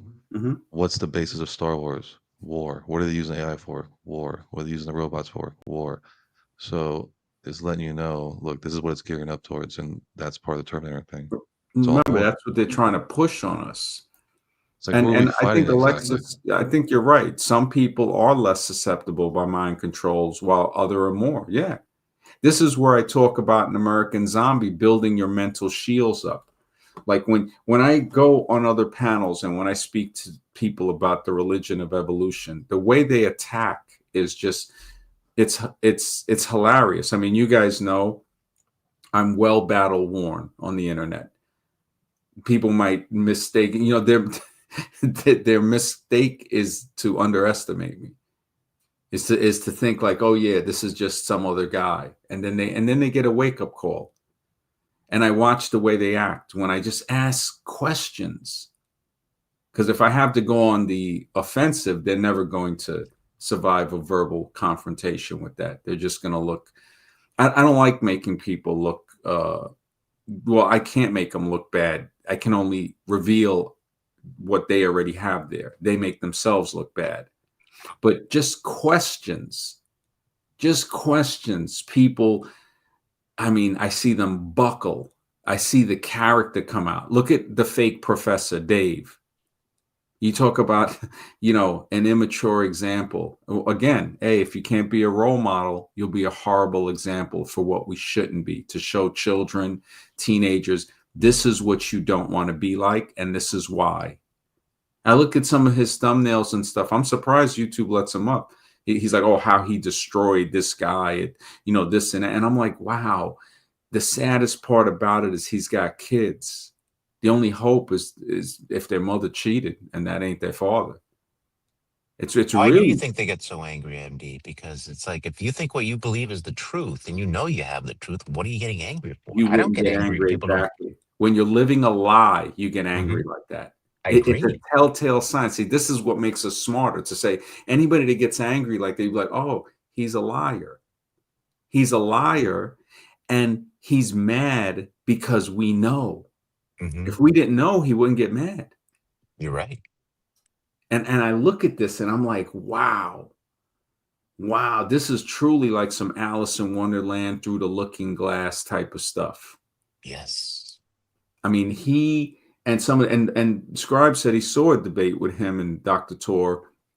I'm not religious. I think these guys drive people to evolution because they'll come out and state their faith as if it was fact, which just has people forget the evidence that they presented for a whole hour before.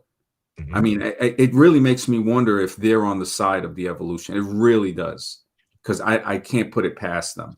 We already know the whole deal with any religious organization. You can find extreme dirt. You start to say, wow, it's kind of like it's two sides of the same coin.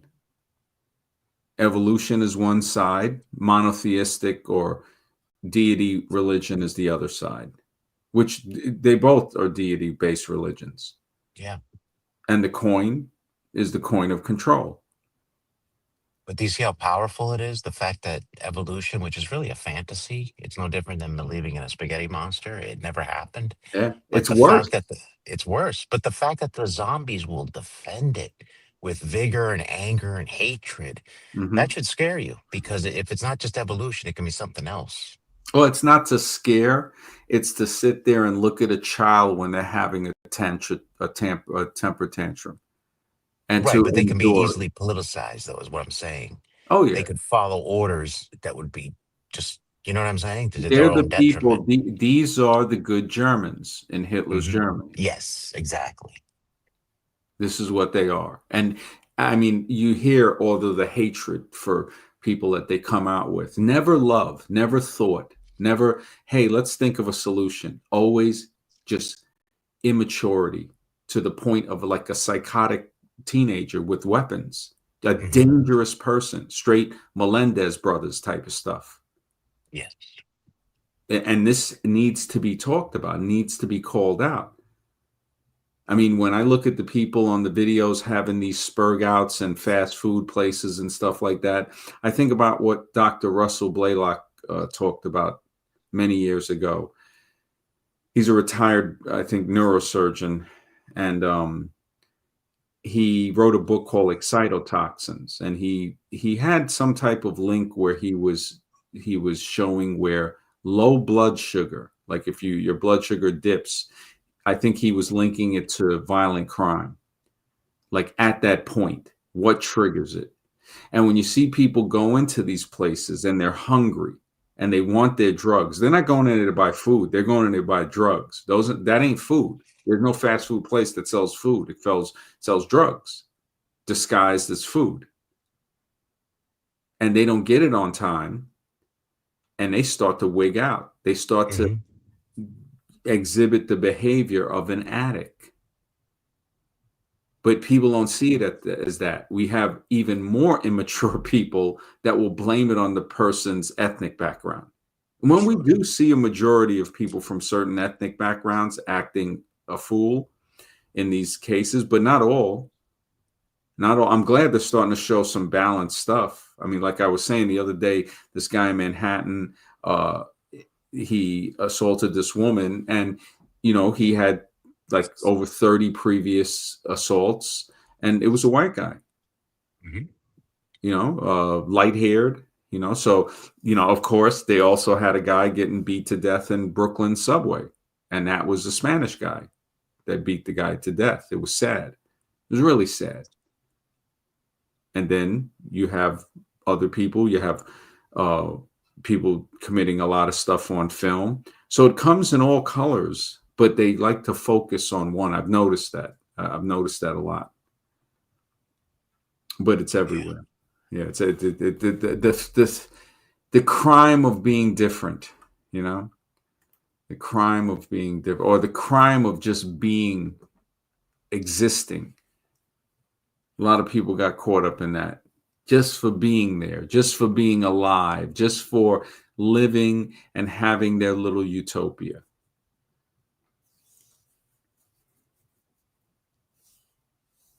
It Well, like just, look at the I won't say the name of it, but when a woman decides that she doesn't want to give birth, mhm. the evolutionists believe that that's not a human.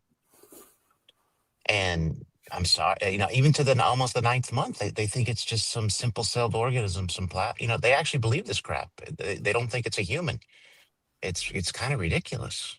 They really, yeah. It's mentioned in the book Nightmare on Sperm Street. It's mentioned in there how when a woman has, when abortion is had, Okay. it scatters the cells throughout the female's body more than if it was just a miscarriage. So now you're getting something throughout the body you're breaking it apart and it's scattering into the uterus parts of Hmm. it. And this is why they have a vacuum, basically a Yes. uterine vacuum, that they'll vacuum parts out, but that blood and those cells still gets absorbed through into the somatic cells. Not everything is out. I've talked to women that said that they feel some type of entity, which could be like it feels like their aborted child is still with them in spirit somehow. Yeah. Talk to And many women that felt I've that heard way. video. I don't know if you've ever seen it, but somebody saw a documentary on YouTube was commenting about it where they actually show what the baby's coming out, after they've been aborted and thrown in the wherever the Yep. pail, and they say it's horrific. They say it's It almost is. demonic. It is horrible. There are videos, I think they're on YouTube, of nurses, high-level nurses, laughing about it, saying they have parts for sale, basically. Yeah, that's legal. They do sell the parts. It's That they just do that. it's horrible. I mean, there was something about in the Bahamas, Queen Elizabeth Hospital, I think it was taking babies, and there was an article about it saying that women were told that their child passed at birth and they couldn't see the child. Come to find out, they were selling, parts and for cosmetic companies. And for, there were women in Romania and certain parts of Ukraine and Russia that were paying, I think it was like 10,000 for injections to remove cellulite or something like that. And then they were paying Ukrainian women to carry babies to the 8th month and to abort so they could get a large amount of fetal cells. I mean, just horrific stuff, man.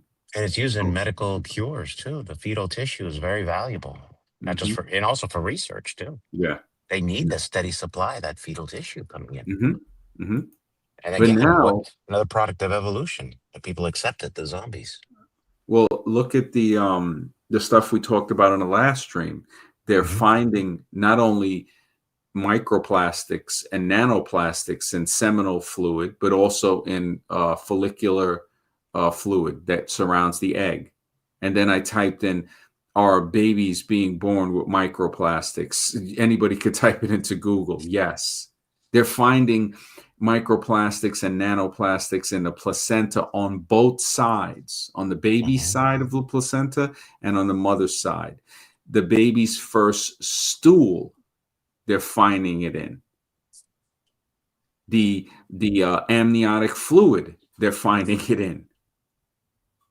And the fact that nobody cares about this is it's American Zombie on steroids. It's the zombie apocalypse of the mentally dead, of the unthinking, of the ignorant, the immature.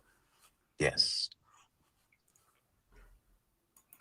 And AI is just going to put people deeper to sleep, I think. Oh, I didn't even know about this, Alexis. Thoughts on the military releasing their own AI to the public today called Gen AI. You know about this, Scribe? Gen AI? Are you still there? Yeah, I'm still here. No, I haven't. Gen AI, he says. Yeah, there's so many announcements. Yeah, they released it today, he's saying. Wow, I didn't know that, Alexis. Wow, thank you. You want to check it out? Wow. Wow, that's some serious stuff, man. Yeah. But yeah, that whole evolution trigger, it's I'm very surprised that people who try to say they're scientific, like you were saying, get so angry because somehow they know they're living the lie. Yeah. And anytime it's questioned, we see the response. The response tells us everything. Yeah. People say I'm full of crap, believing in some, intelligent mind outside the human mind or some creator. I'm not going to get angry about it. It's like, okay, you don't agree with me. It's fine. I'm not going to get angry. Yeah. But I feel very confident in my beliefs. I think so. But But I wouldn't get angry. Yeah. No, you have a very good point. I mean, scientifically, it's like, how does a mind come from something that's not a mind? How does it just form? Exactly. It just, it's just, and they don't like that. They don't. Oh, and they always use laws of logic. I really can't stand that. They use all these different, laws of logic that say it's impossible to happen based on this and that. It's like, wait a minute. who makes the laws of logic, for crying out loud? You know, you're just reinforcing my belief in a creator. That's all you're doing. You constantly go to laws of logic like they actually would exist in a world without a mind outside the human mind to create this whole thing. And it doesn't. They say, well, it's the framework. Okay, there's a framework without a framer? Is that what you're saying? Something was just built, but no builder?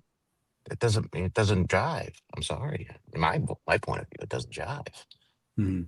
We cannot look at the naturalistic explanation to explain everything. It's just not feasible at all.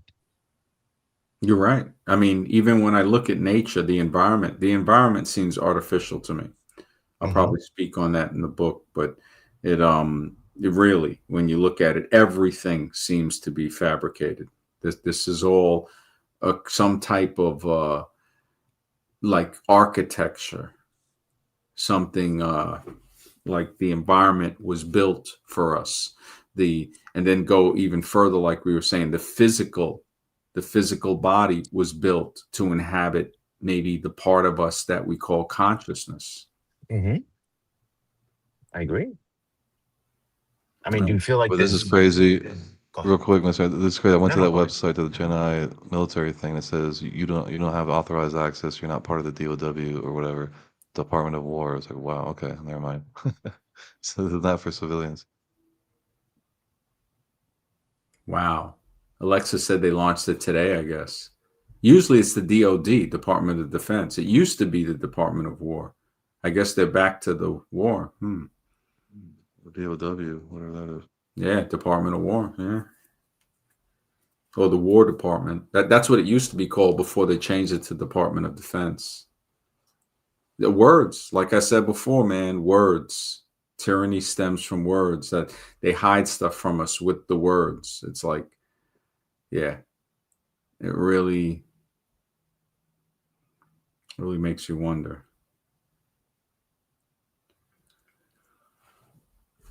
Yeah, it's been a great stream so far. I mean, I'm gonna compile more evidence on some other stuff, but you know, we got the basic stuff out of the way. So, and possibly other solutions, you know, that people can look at if you know the job market thing gets crazier. You know, that might be something we should talk about too. I don't know what's going to happen with that. It's actually kind of scary when you think. I don't know if Mr. X was here when we showed what I think is AI from statues from back in Egyptian, 4,000 years ago. The statue here. When I took a photo of the back of it, it looks like some type of charging device. Wow. And then Christopher Dunn does this excellent work showing that both halves are exactly the same on many of these statues, implying that it's not a statue of a portrait of a human, because no human has two sides of the face exactly the same. And then when you compare it over here, the one on the right, if you split it and fold it over, this is not a portrait of a human. This is an exact replica each side. The one on the left is a carving of a human. So you can see the difference. You can see the bit of animated, lifelike kind of differences. Not everything is same on the left and the right. It has flaws in it. The other one has no flaw to say that, each side is exactly the same as the other side. It's kind of shocking. Makes me wonder, were these actually, I don't think these were modeled after human beings. It could be like an android too. Yeah, like an android sitting on a charging station somehow. Yeah, we were talking about They get that. the ears perfectly aligned. That's the ears. The ear, let me see. Yeah, the ears on this one, the other one. I have a shot of this one, but I got to look for it with the ears. Yeah. And we're to assume The one you showed, the one you showed when you compared the other guy. Oh, this one here. Yeah, the ears are exactly, they're perfectly aligned. When I flipped it over, exactly the same. If you look at the other guy, the left ear is down and the right ear is up. Yeah, it's a little bit off. Yeah. let's see that ear. Yeah, I can't see that. And the Egyptian, I mean, they built that with primitive tools. I don't think so. Oh, definitely not. Yeah, definitely not. That was Mhm. built with, you're looking at a harder type of stone, and this is just, there are some things that you can't make with a hand tool. You're going to need some type of guide or a rotary tool or something powered like a power tool. And you can see the signatures in certain parts of the carving.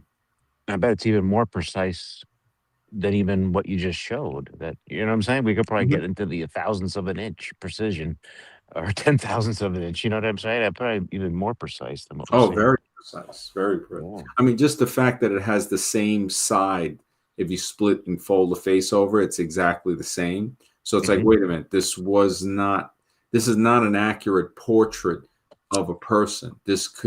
That's what made me think, were these the first androids, or were these androids ancient androids? I found something on the statue that looked like a plug socket with a corded receptacle. I was like, holy smokes! I got to look for the picture, but I remember taking a picture of that, and I was like, this is extremely odd. Extremely odd. We've seen pictures that we've shown of light bulbs. The Dendera light bulb looks like a light bulb with a cord connected to a transformer. Mhm. Really makes you wonder.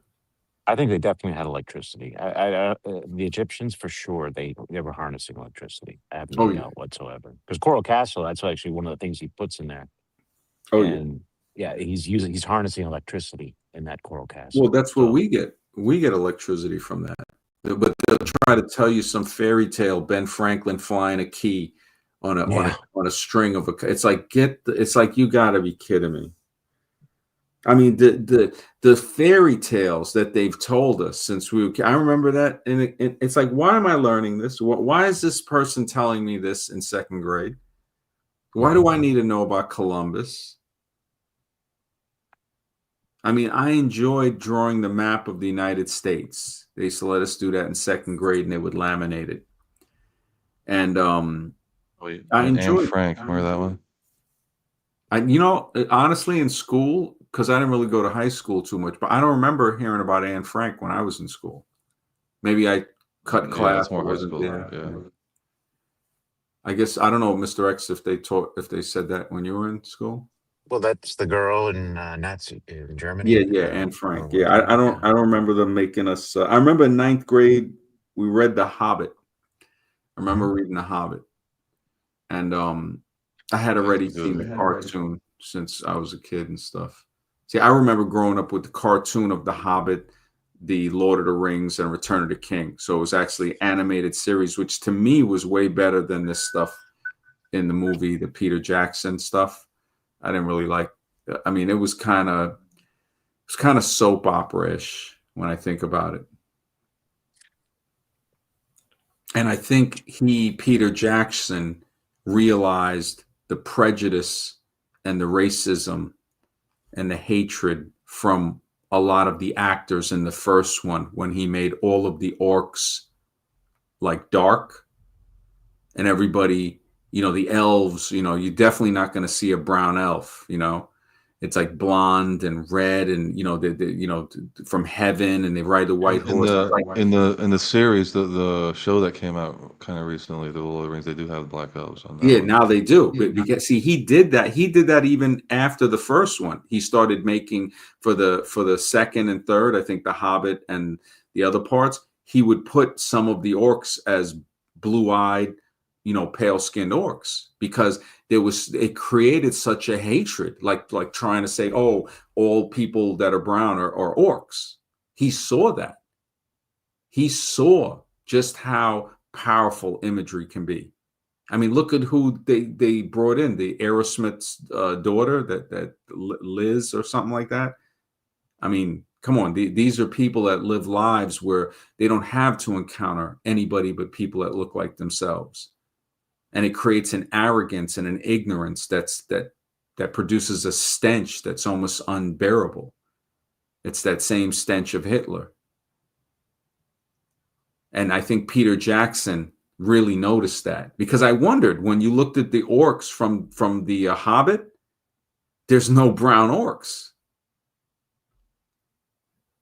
The Defiler, is a I very never noticed skin color. I just saw them as orcs. Like, well. yeah. If you look at the first one, The Lord of the Rings, oh my goodness, it's sad. They try to make them look almost like Native American, like the hairstyle and all of that. Same thing with Star Trek with the Klingons. Remember, Gene Roddenberry was a cop on patrol. So what is? I used to love to watch Star Trek. I still might watch a little fan films and stuff, but it's basically space police. That's basically what it is, space police. And the racism was even in there. Lieutenant Uhura, the black woman that played on Star Trek, the original series, she was going to leave the series because she said that Captain Kirk and Spock and McCoy was getting all these fan letters. And then somebody told her that there was like mailbags full of fan letters for her, and they weren't giving it to her. And she was going to leave because of that, because they didn't want her to get that big. Even William Shatner himself used to rewrite lines for Zulu and other people because you're giving him too big of a part. I mean, horrible stuff. About the Planet of the Apes, like the original one. Well, the original Planet of the Apes has some good, even though Charlton Heston was a blatant racist, like most of the actors in Hollywood. It came from a French book, I think. And the apes were actually in space. They were spacefaring apes, I think, in the original book. I forgot the name, man. It was like something less something. You know how they use LES as a French term. But with Heston and the other guy, they were kind of mocking Western civilization when you looked at the fact that they had the blonde orangutans as the top part, the judges. Just like, remember when I talked about in America, it's the pursuit of whiteness, basically. If a white girl with black hair, that's not good enough. She's got to dye it blonde. But wasn't that supporting evolution? Like, look, here's the in between ape man you're looking for. We're just gonna make a movie. The missing link. Hey, what's up? Well, what are you talking about? Thoughts on the U.S. strike? I'm saying, didn't that go part of evolution? But they say we come from apes, so wasn't that part of the whole thing? Because they're like around evolution. The religion of evolution is trying to say it's the same thing that Hitler and all of these guys are saying. That they're trying to say the most advanced human is blonde hair and blue eye. It's horrible to say that everybody else is not even human. Evolution originally used to say that other people were closer to apes than they were to humans because they would consider themselves the humans. That's why I tell people, study the evolution theory from the beginning, and you'll see just how horrifying it is. Just how horrifying. That's what it's based. I showed the pictures many times on old streams where they would put different types of apes, and they would put pygmy black people. Oda Benga, they used to put him in a cage in the Bronx Zoo holding a chimpanzee until he eventually ended himself. This is what evolution, and they love it. They embrace the drawing in the tree where the guy was in the tree and stuff. Yeah, exactly. That's the Darwin stuff. And the origin of species, right? The struggle of the favored races. He says it right in the title, but they never mention the full title. And then when he wrote The Descent of Man, that's when he tried to get prophetic. That was his call to create Hitler. There's a good book written by Richard Weikart called From Darwin to Hitler. Excellent book. He studied a lot about that, Dr. Weikart. See, people don't read these books, especially not like the fake Professor Dave or some of them. They're not going to read those books. They're not. People don't want to hear about it unless they're saying something bad about people of color. That's what they're getting the views. When you see guys like Nick Fuentes getting a big audience, these guys building these return to the land you know, try to say all white communities. You know, when Nick Fuentes, he went on his racist rant, right? And he says, "Oh, it would be paradise without these people," right? So I'm like, okay, so where's the chart? Just this is specifically for Fuentes. You know, I mean, just I don't even know what to call him. But when we look at this, it's like, okay, his paradise here, number of perpetrators in child abuse cases in the United States in 2023 by race. You know, with that big top blue bar on the left, that's white males. So that's his paradise.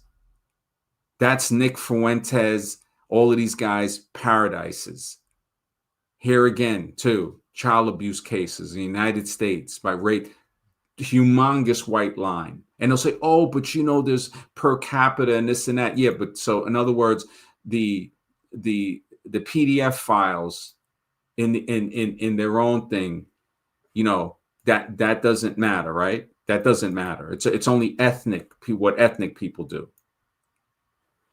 Yeah, and Nick Fuentes is definitely a puppet. Yeah, he's definitely a puppet. He's a puppet that it's like when you ask him to say something racist, it's like asking a duck to go in the water. I mean, you see, what was the other one? Sargon of Akkad. Right? He was another one constantly. With the Joseph Watson guy. Now, yeah, they got horrific stuff going on in the UK. Whose fault is that? Is that the people coming in? Which I'm not saying they're doing good things, but I'm saying nobody's looking at who's allowing this to happen. That's their British aristocracy that is sitting up there on their pedestals laughing at what the peasants are going through because they're bringing in people that are just ravaging their country. How do they get up there? Do they make a deal with something else we don't know about? Well, they're saying, look, if Trump is letting people, when Trump says he doesn't like when he made that comment about the Somalis in Minnesota, nobody thinks that, well, wait a minute, you're the one that allows this to happen. But what they do is, because they pray to their orange savior, they say, oh, they start to hate. And then that's when the guy the lady was at a restaurant. The guy was egging her on. I mean, he was a Somalian immigrant Muslim trying to shame her for not wearing a hijab. So I can understand her going off on him. But when she went off on the racist rant, that's, you know, and then everybody now is doing a GoFundMe and all of that. It's just waiting to explode. That type of behavior, it's sad. It really is sad. When I look at, asking people, look, why don't you try acting like a human being, like a mature human being, a responsible adult, so we can teach the younger generation? No, they're poisoning the younger generation with their immaturity. That's the sad thing about it. Yep, the return to the land is hilarious. Yep. And you hit it on the button, man. You hit it on the button, Alexis. It just, and when I mention it, oh, you know, MD shouldn't be, you know, it's like they should already known I'm way far beyond caring about their feelings. You know, they already know what they can do with that. I'm about truth. And other people, finding people who believe in that truth, the survivors in the zombie apocalypse of the mentally dead. This is why we have these shows, is to find other people that actually have a maturity about them, that are actually good people, that are acting in a respectful manner. This is why I stopped the profanity on the streams. Said, okay, I'm happy to stay within the guidelines. I like doing streams on YouTube. If I can get paid doing this as a full-time profession, it's a dream come true, with writing my books and doing my live streams and helping people, meeting good people, saying, hey, you know what? I never would have met you. And yeah, Myron Gaines, it's an embarrassment to the human family. It really is, man. Yeah, he is. Remember Django, the movie, the character Steven? There's a lot of Stevens. There's a lot of Stevens. And of course, we know Myron Gaines is not his real name. He doesn't like to use his Muslim name. I mean, an embarrassment is an understatement when he's spewing hatred and racist rhetoric toward people. I can't believe, who was that other chick that there's something happened on YouTube? This blonde chick, she actually she painted her face. It was horrible, man, for the Halloween thing. I mean, I can't even believe people are getting away with doing stuff like that still. But evolution, honestly, evolution is, what do they call it? I think they would call it scientific blackface. And when you look at some of the models that they make, oh, this was a primitive ape man. It's like, come on, man. That's some really messed up stuff. Imagine kids growing up seeing that in school. And they're all the same, bro. They're all Candace, Myron, all of them, man. It's like Steven from Django, man. And this is nothing about the person or the people themselves. This is not a personal thing. This is about their behavior. In my opinion, their behavior is not beneficial to younger generations. It's not beneficial to anybody. It's like I said, if you can't look at them as a role model, use them as a horrible example of what not to be. That's what it is. Yeah. I don't know if you got anything, Scribe. No, not right now. I mean, I think we had a good stream. I think Mr. X dropped out for a sec. Yeah, no biggie. No biggie. Yeah, but yeah, the AI thing, I mean, when we look at it, just the fact, again, evolutionists would think, oh, look, this is the pinnacle of man. We created AI, and they're not going to give anybody else credit. Definitely not, because that's the immaturity. When, you remember the flash drive, right? And how I've shown many of these great inventors that, like the Pattison car company, people don't even know. I remember there was black guys who claimed to be historians, and they were like, oh, I'm the guy that educated them about this. I'm like, really? So how much did you really know? The guy with the patent for the helicopter, basically showing how it can be made from Australia, somebody that evolution would say is a primitive human being. Why didn't any of the settlers that came there, that supposedly supposed to be more evolved, why couldn't they think of that? Paul Williams, right? The African American who wanted to put a helicopter in people's driveways, right? But yet they try to say that certain people never contributed something to society. No, they contributed more to most of these people's great-grandparents ever did. And these are great men of all colors, because Sikorsky, yeah, okay, they gave him credit for it, but it came from this guy's blueprint. Came from this. So you're seeing two different people, three different types, that are all geniuses. This is what people need to understand. Genius isn't a color. It's a mentality, being a genius. And to say that there was only one type of geniuses is ridiculous. It's inaccurate. It's a lie. It's basically a lie. Same thing they do all throughout the religion of evolution. It's just lie. Yeah, and this is and this is why I say I have good friends that are Jewish, and I'm not going to let somebody say anything that are bad about them. I'm not just the way I'm not going to let people say bad things about black people or white people or other. No, I'm not going to let that happen. And they try to push that stuff. Look at, and it's like I said before when I showed the map. Anybody ever see a map of Northern Africa and the whole Middle East? You think they got that land peacefully?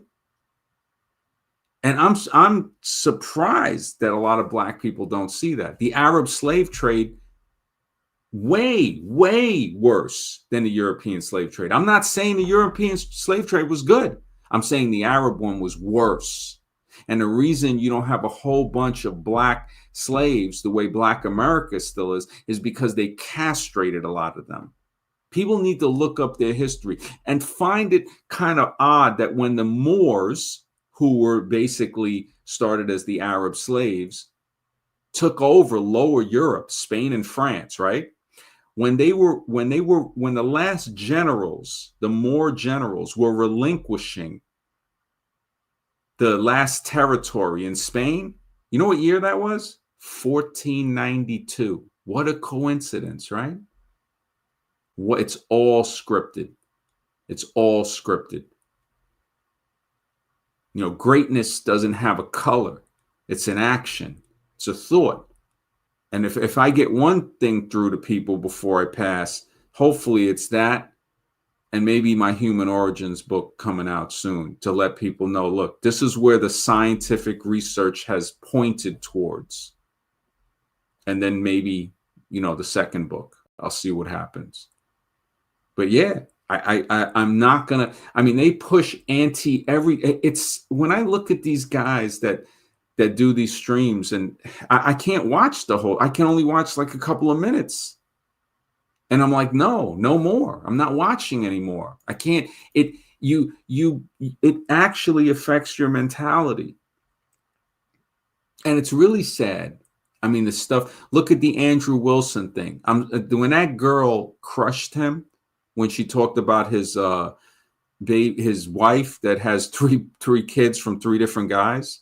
Meanwhile, he's trying to like talk down to women that are promiscuous and stuff. And he's trying to, literally, he says, oh, she only had 3 relationships, you know, himself and the 2 other. And I'm like, really? So the same guy that tries to admonish women for their past, when the past of his wife is brought up, you see how he reacts, like an immature, spoiled, psychopathic child. The behavior of somebody that would be basically given medication. I mean, maybe he's on medication. I don't know. Maybe he didn't take it on time. But when she said that, the way he reacted, that said everything. Their guru that couldn't open a pickle jar, right? Supposed to be the manly man. And I see the way people try to defend this guy. And what does that tell me about them? Immaturity, stupidity, ignorance. It can affect anybody. None of us. And this is my opinion. This is my opinion, to stay within the guidelines of YouTube. This is to educate people, to say, do not act like this. Use this as an example of what not to be. Of what not to be. You know, I think Candace and them, man, I think it's a publicity stunt with them. You know, when she and them are saying, right, when somebody says like, oh, they have somebody out to get them, my first response is, who cares? Who cares? It's like, you said what you said, right? And now what? Now you run in with your tail between your legs? You know, it's like, and when I hear this thing in America where people say this thing, oh, you know, I'll defend your right to say whatever it is. I mean, it's idiocy on another level. Why would you defend somebody saying something that could cause harm to yourself? It's the program that the Constitution, right? They say, oh, the Constitution makes us free. The Constitution makes you free the way a get well card makes you better. So if people can understand that, maybe they can understand what I'm saying in that phrase. It just, you know, again, you mess with the bull, what do you get? The horns. So it's best to stay out of the ring. Don't go into the arena. If you can't take the heat, right? They tell you to stay out of, you already know. And this is all about education. That's what these streams are about. These streams are to point out when something seems like hatred and to say, don't do that. Don't fall into that. because we already know it's a fine line. I can't believe they push this stuff so much. I really, you know, and AI is going to just be distracting people more and more, more and more. I mean, as an animator and a conceptual artist and also a writer and person that does live radio, I don't, you know, AI can help a little, but I don't really see, no, it'll weaken you. You don't have the control over it like you do with animation. It might help for certain little things, but to get your real idea out there, you got to do it yourself. You got to do some footwork. You have to do some footwork to get it About out. the AI girlfriends. Guys are, you know, they probably already have that. Like I was saying years ago, I said, man, if they have an Android, a female bot that they have that can have the chip to play World of Warcraft, they probably have that, and they can't get the Android away from the scientists that created it. And this was over 10 years ago. I said this. You imagine somebody that has a female bot that can plug in and play World of Warcraft and has a program and they can run through the virtual worlds together. They got everything they ever wanted. Add in a couple of female eggs, you know, implant a couple of female eggs into the Android. And I could see guys actually having relationships with androids that can give birth to children. And then eventually, why do you need the guy even? Why not have two androids? One carrying the male part, the other carrying the female. That could give birth to humans, possibly. Then you start to think, why would they even need humans? And that puts us in a position where we start to see that we're not at the top of the pyramid. We never were. We were being used to create this technology to make ourselves obsolete. And this is what makes me wonder. It's like, what is it? Could there be an android that looks and talks everything just like us? What the Terminator guy said? He said it has everything from this to bad breath. You won't be able to tell a difference, but of course with the weight and all of that. But what if they had titanium skeletons that are light but stronger than steel? Carbon fiber, even lighter. So now it can mimic the weight of a human. Everything. Blood type, all of that stuff. We know it's even crazier. Yeah. We know it's possible because we can build it. We know the fact that they can build a light bulb that lasts over 100 years and had a conference to limit the lifespan of light bulbs. And to find any manufacturer that produces one that lasts beyond, say, 2,000 hours or something. That's crazy. And anybody can look this up. Anybody can look this up. Yeah. This is the reality of it, man. The French president's wife. Oh, why her Richard?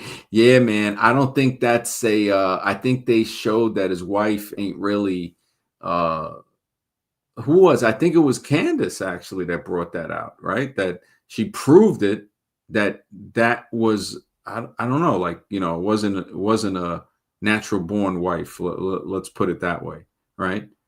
If anybody wants to look it up. That yeah, the whole AI thing, man, this is nobody's really seeing it coming. It's like, yeah, to an extent it helps, but like the cell phone, the fact that if you had to type numbers in and dial the numbers, we'd have the memory to be able to dial somebody's number. We would remember their number. We wouldn't have to look up the number. We'd say, oh yeah, his number, this, blah, blah, blah, blah, blah, right? So you retain that. With AI, if people use it too much to create stuff, whether it be pictures or writing, whatever, they lose their ability. Me as a creative, I can talk, you know, to look at it, say, okay, yeah, but I'm not letting that thing do my stuff. Yeah, it can have conceptual ideas. That's about it.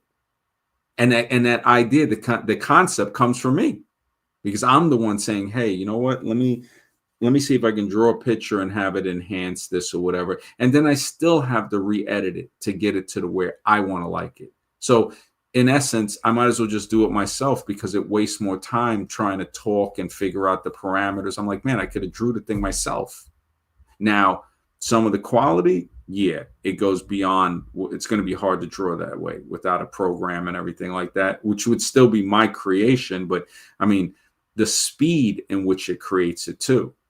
You start to say to yourself, That's going to be the drawback. Just like now when they have these like, people writing books like within one day with AI and stuff. I mean, you have to be able to match their speed. yeah, but the You know, books aren't the quality. Like they don't have that. Like for mentally dead people in the zombie apocalypse, for them, they might like it. But something with substance, with a bite to it, with like how the old Twilight Zone movies were, have a twist, something that teaches you something too. That's one thing I loved about the Twilight Zone, Rod Serling's originals. I think Buck Houghton, he said they're like wisdom tales because you'll see the bad guy get what he deserves in a lot of the Twilight Zones. You see it. You start to be like, wow, this was a deep, deep episode. Eye of the beholder, to serve man. The fact that they thought the arrogance, again, they thought, man, the book to serve man, they hate to serve us. They didn't realize at the end of the thing, it was a cookbook. Here to serve man. Rod Serling was amazing. Yeah, he was really amazing. Just Twilight Zone had some great ones, man. Number 12 looks just like you or something. Number 9 looks just like you. That one. It had some pretty good ones, man, when I think about it. William Shatner was in 2 of them. Nightmare at 40,000 Feet, I think.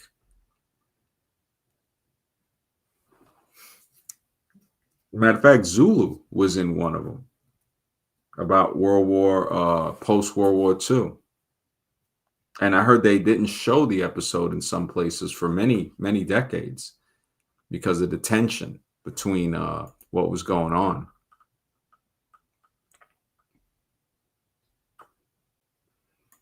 Yeah. I was also thinking, like, what if they made it mandatory that once they have these AI robots, like, to a certain point, like, you have to own one for whatever reason, protect you, whatever it is, but it's really there to, see what you're doing. Oh, yeah. It's surveillance. Well, they don't really need that, with the Wi-Fi stuff that they can see you in the room, the computer. Most people will always have the phone in the same room that they're in.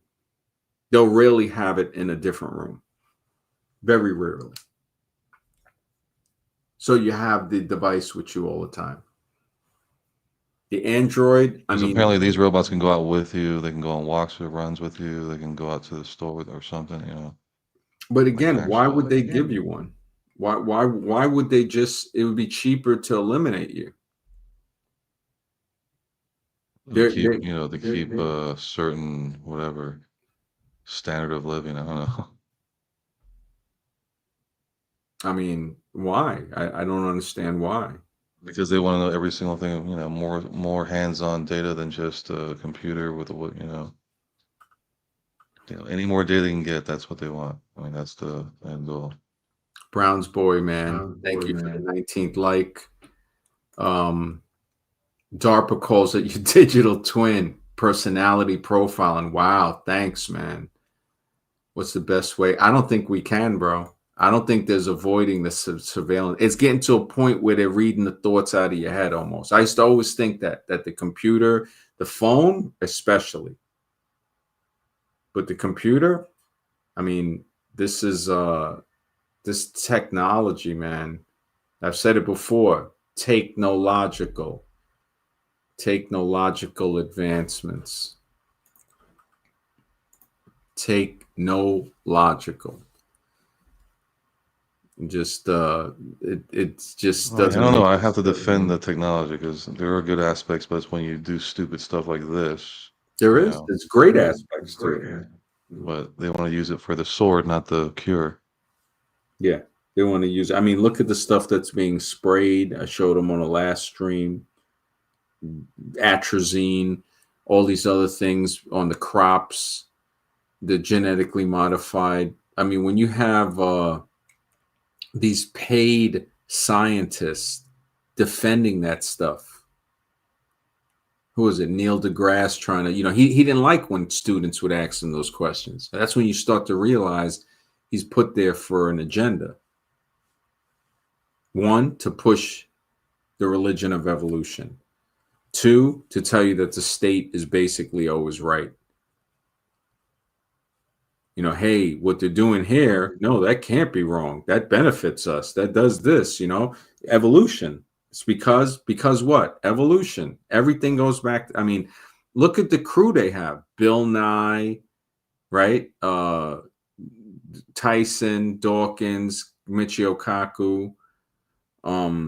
There was a few others. Look at Don Petit from NASA. Oh my goodness, man. You've heard that guy speak, right? The nanosecond guy. So if he can only go back, he go back in a nanosecond, but they just, unfortunately, they lost all the The way telemetry. he says it. Did you see the way he says it? It's ridiculous. Yeah. The eyes. He was, Don Petit, man. It's like you can't even blame Don Petit. He's like an innocent child that's been brainwashed. They're like, Don, go over there and put these screws in the latch of the module. Because remember, I was telling you that with the X-File thing, it's like there's another group there or groups preventing him from actually getting to the site to actually see the alien or whatever it is, or to see the UFO. So these other groups in there mixed in to say, no, that we don't want, shut that guy down, shut down X-Files. We don't want any interruptions. So it's like multiple factions at war, constantly trying to get the best stuff or whatever, and they're going at each other. So it's just crazy. Yeah. We're just getting the runoff. We're not getting anything. We're just getting like a little bit of information here and there, and we have to make a hypothesis. But Imagine where AI is at behind the scenes right now. It might be giving orders already. It might have been giving orders for the last 10 years. Mm-hmm. Specific data sets. If you have the right data set, you can do it. I mean, just now it's getting, public. We could already be Skynet right now. Straight Skynet. Mm-hmm. For military, so I would think so, because that's more specific information that they're collecting versus trying to use consumer base, which is everything. Well, so it's more complex. I don't know if you ever saw the movie Oblivion with Tom Cruise. Came out maybe 10 years ago or something. Yeah. Remember when he was talking to that lady on the screen? Forgot her name. She had like a country accent, and she'd be like, "Are you an effective team? Are you still an effective team?" And they're like, "Yes, we're an effective team." Right? They didn't realize the whole time they were talking to basically AI, thinking it was a real person. And then when the girl ratted him out, when he was like, "Yo, there's something I got to tell you," he was having dreams and stuff. And she goes, "No, we're not an effective team anymore." And she had the droid, like the flying, I forgot what they call it. It was like a circle, like a sphere droid with machine guns, vaporized her basically. It turned her into ashes. It just, I mean, the people will literally tell on themselves, even if it means having the AI end them. This is, and we should know this. This is crazy that we even got to, mention this stuff. Oh yeah, people definitely trust an AI more than humans. Definitely, they've always. I mean, yeah. Laws, lethal autonomous weapon system. Wow. This is, holy smokes. Thanks for that, man. People need to look that up, man. Definitely. Thank you for that. Holy smokes. This is you knew about that, Scribe, with the laws, the lethal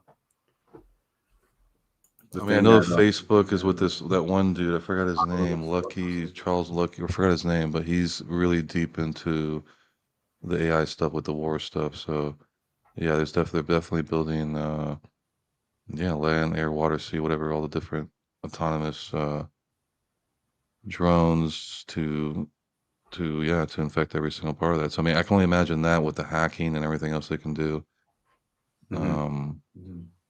without having anyone present. That's crazy. That's crazy. That's crazy. What Brown's boy just put in the chat, man. Thank you. Laws, lethal autonomous weapons system. AI ran. I don't know if you've heard about that, Scribe. I mean, that's going to be the new police. I mean, they've already been testing that since, the jab thing. So monitoring, surveillance, and all that to make sure you're within the right perimeter. Don't go outside this perimeter. I mean, they're already testing that back then. So imagine now. Keyword lethal. Yeah, because I mean, there's that part of it, and then there's going to be a civilian version, which can also be lethal too. But just imagine. Yeah, they definitely do. I mean, well, the false accuse, that one, of our opinion, we can't say positively, but there's always going to be that, definitely. Especially now with the videos and stuff. I mean, they can pretty much doctor up anything. Yeah, Running Man.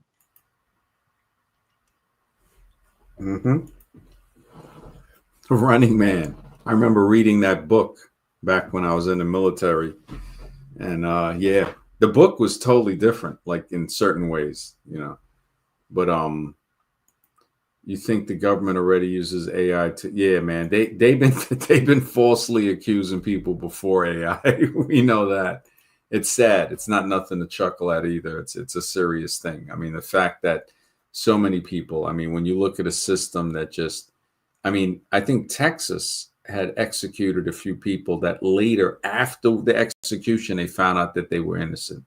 How horrible is that? This is when I think George Bush was governor of that state. He oversaw like 150 executions, I think. It was ridiculous. You're talking about that serial level. If you think back then, like when Gotti got busted, like he got surveilled and they heard him. They tapped his house or whatever. The phones and all that. And that was used as actual evidence by the FBI or whatever in court. But now, since the voice is so well done now, you can pretty much do whatever. You can't really tell. Yeah, there has to be some sort of signature where something's authentic versus something AI generated. I don't think that's even possible, but yeah. Yeah. Yeah, just think about it. It's like, man, we're in a that electronic slave bracelet, man. It's there. Everybody's got it on. I mean, how many times I used to leave sometimes and go certain places without my phone. And I used to feel so good. So good. But now it's like, you're carrying it just in case of emergency. Because I'm not trying to really talk that much, when I'm out. I'm doing what I got to do. And then, even at home, it's kind of, yeah. This is, yeah.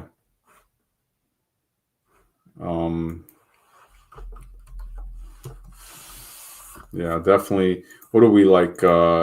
35. I think we're like $10 away from StreamYard this month. We might not get it. It depends if we renew it I think on the 14th. So it's like, I'll see what's up. Are the Muslims praying in the streets? Is this normal? I definitely think they use these people to come into countries as like a controlled opposition to get people. It's like a Hegelian dialect, like the problem, reaction, solution. Okay, they're going to let these people in and do that, and they'll have plants. You know, they always have a plant in people's religious groups, and they'll take the rest of the herd to do these demonstrations, so to say, and then that will spark outrage within the community that's, you know, the country's community, the people that were born into this, and it creates that us against them thing again, divide and conquer. I mean, the fact that they're letting people come over to do that shows you, wait a minute, why isn't anybody talking about the people that are in the politic position? You never hear that. It's like people are so simple-minded, the majority of the zombies will blame the person. I'm not saying what they're doing is right. I'm just saying, wait a second. So if you try to, like in Britain, from what I've been watching, I haven't been there recently, but it's like they're saying that they're arresting people for stuff they're saying on Facebook. Meanwhile, immigrants that are coming there getting charges for like SA and stuff, they're letting them back out. So somebody's committing physical crimes and they're letting them out. But when Brits are talking about stuff on Facebook or social media or Twitter, they're sending they're sending law enforcement to either arrest them or to warn them. But these other people are doing things that are just off the handle and no consequences. Like New York City, they steal a couple of $100s worth of stuff for the store. They're not even arresting them. And then they're selling it on 2 blocks over on a sidewalk. That's crazy. That's literally crazy, man.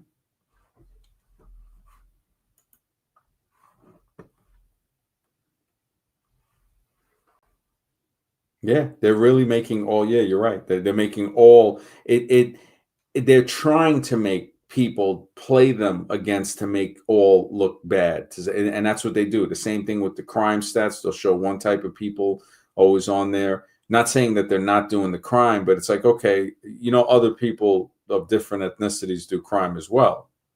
And then, you know, they get quiet with that. But yeah, you know, I appreciate, yeah, if we, you know, we do have the Cash App, PayPal. I'll see if I can get the StreamYard again the 14th. Was it 35 Scribe or something we got? It's 45 that we got to pay for. 45, yeah. I'll see what we can do. But I appreciate everybody, man, in the chat. Everybody that came on, Jake, Azroon, Mr. X, as always, man. He always comes through. Thank all you guys in the chat. Scribe being the co-host. And yeah, I'm going to see if I do it tomorrow. We'll try to keep it every day. All right, guys, take care and have a good night. Good night.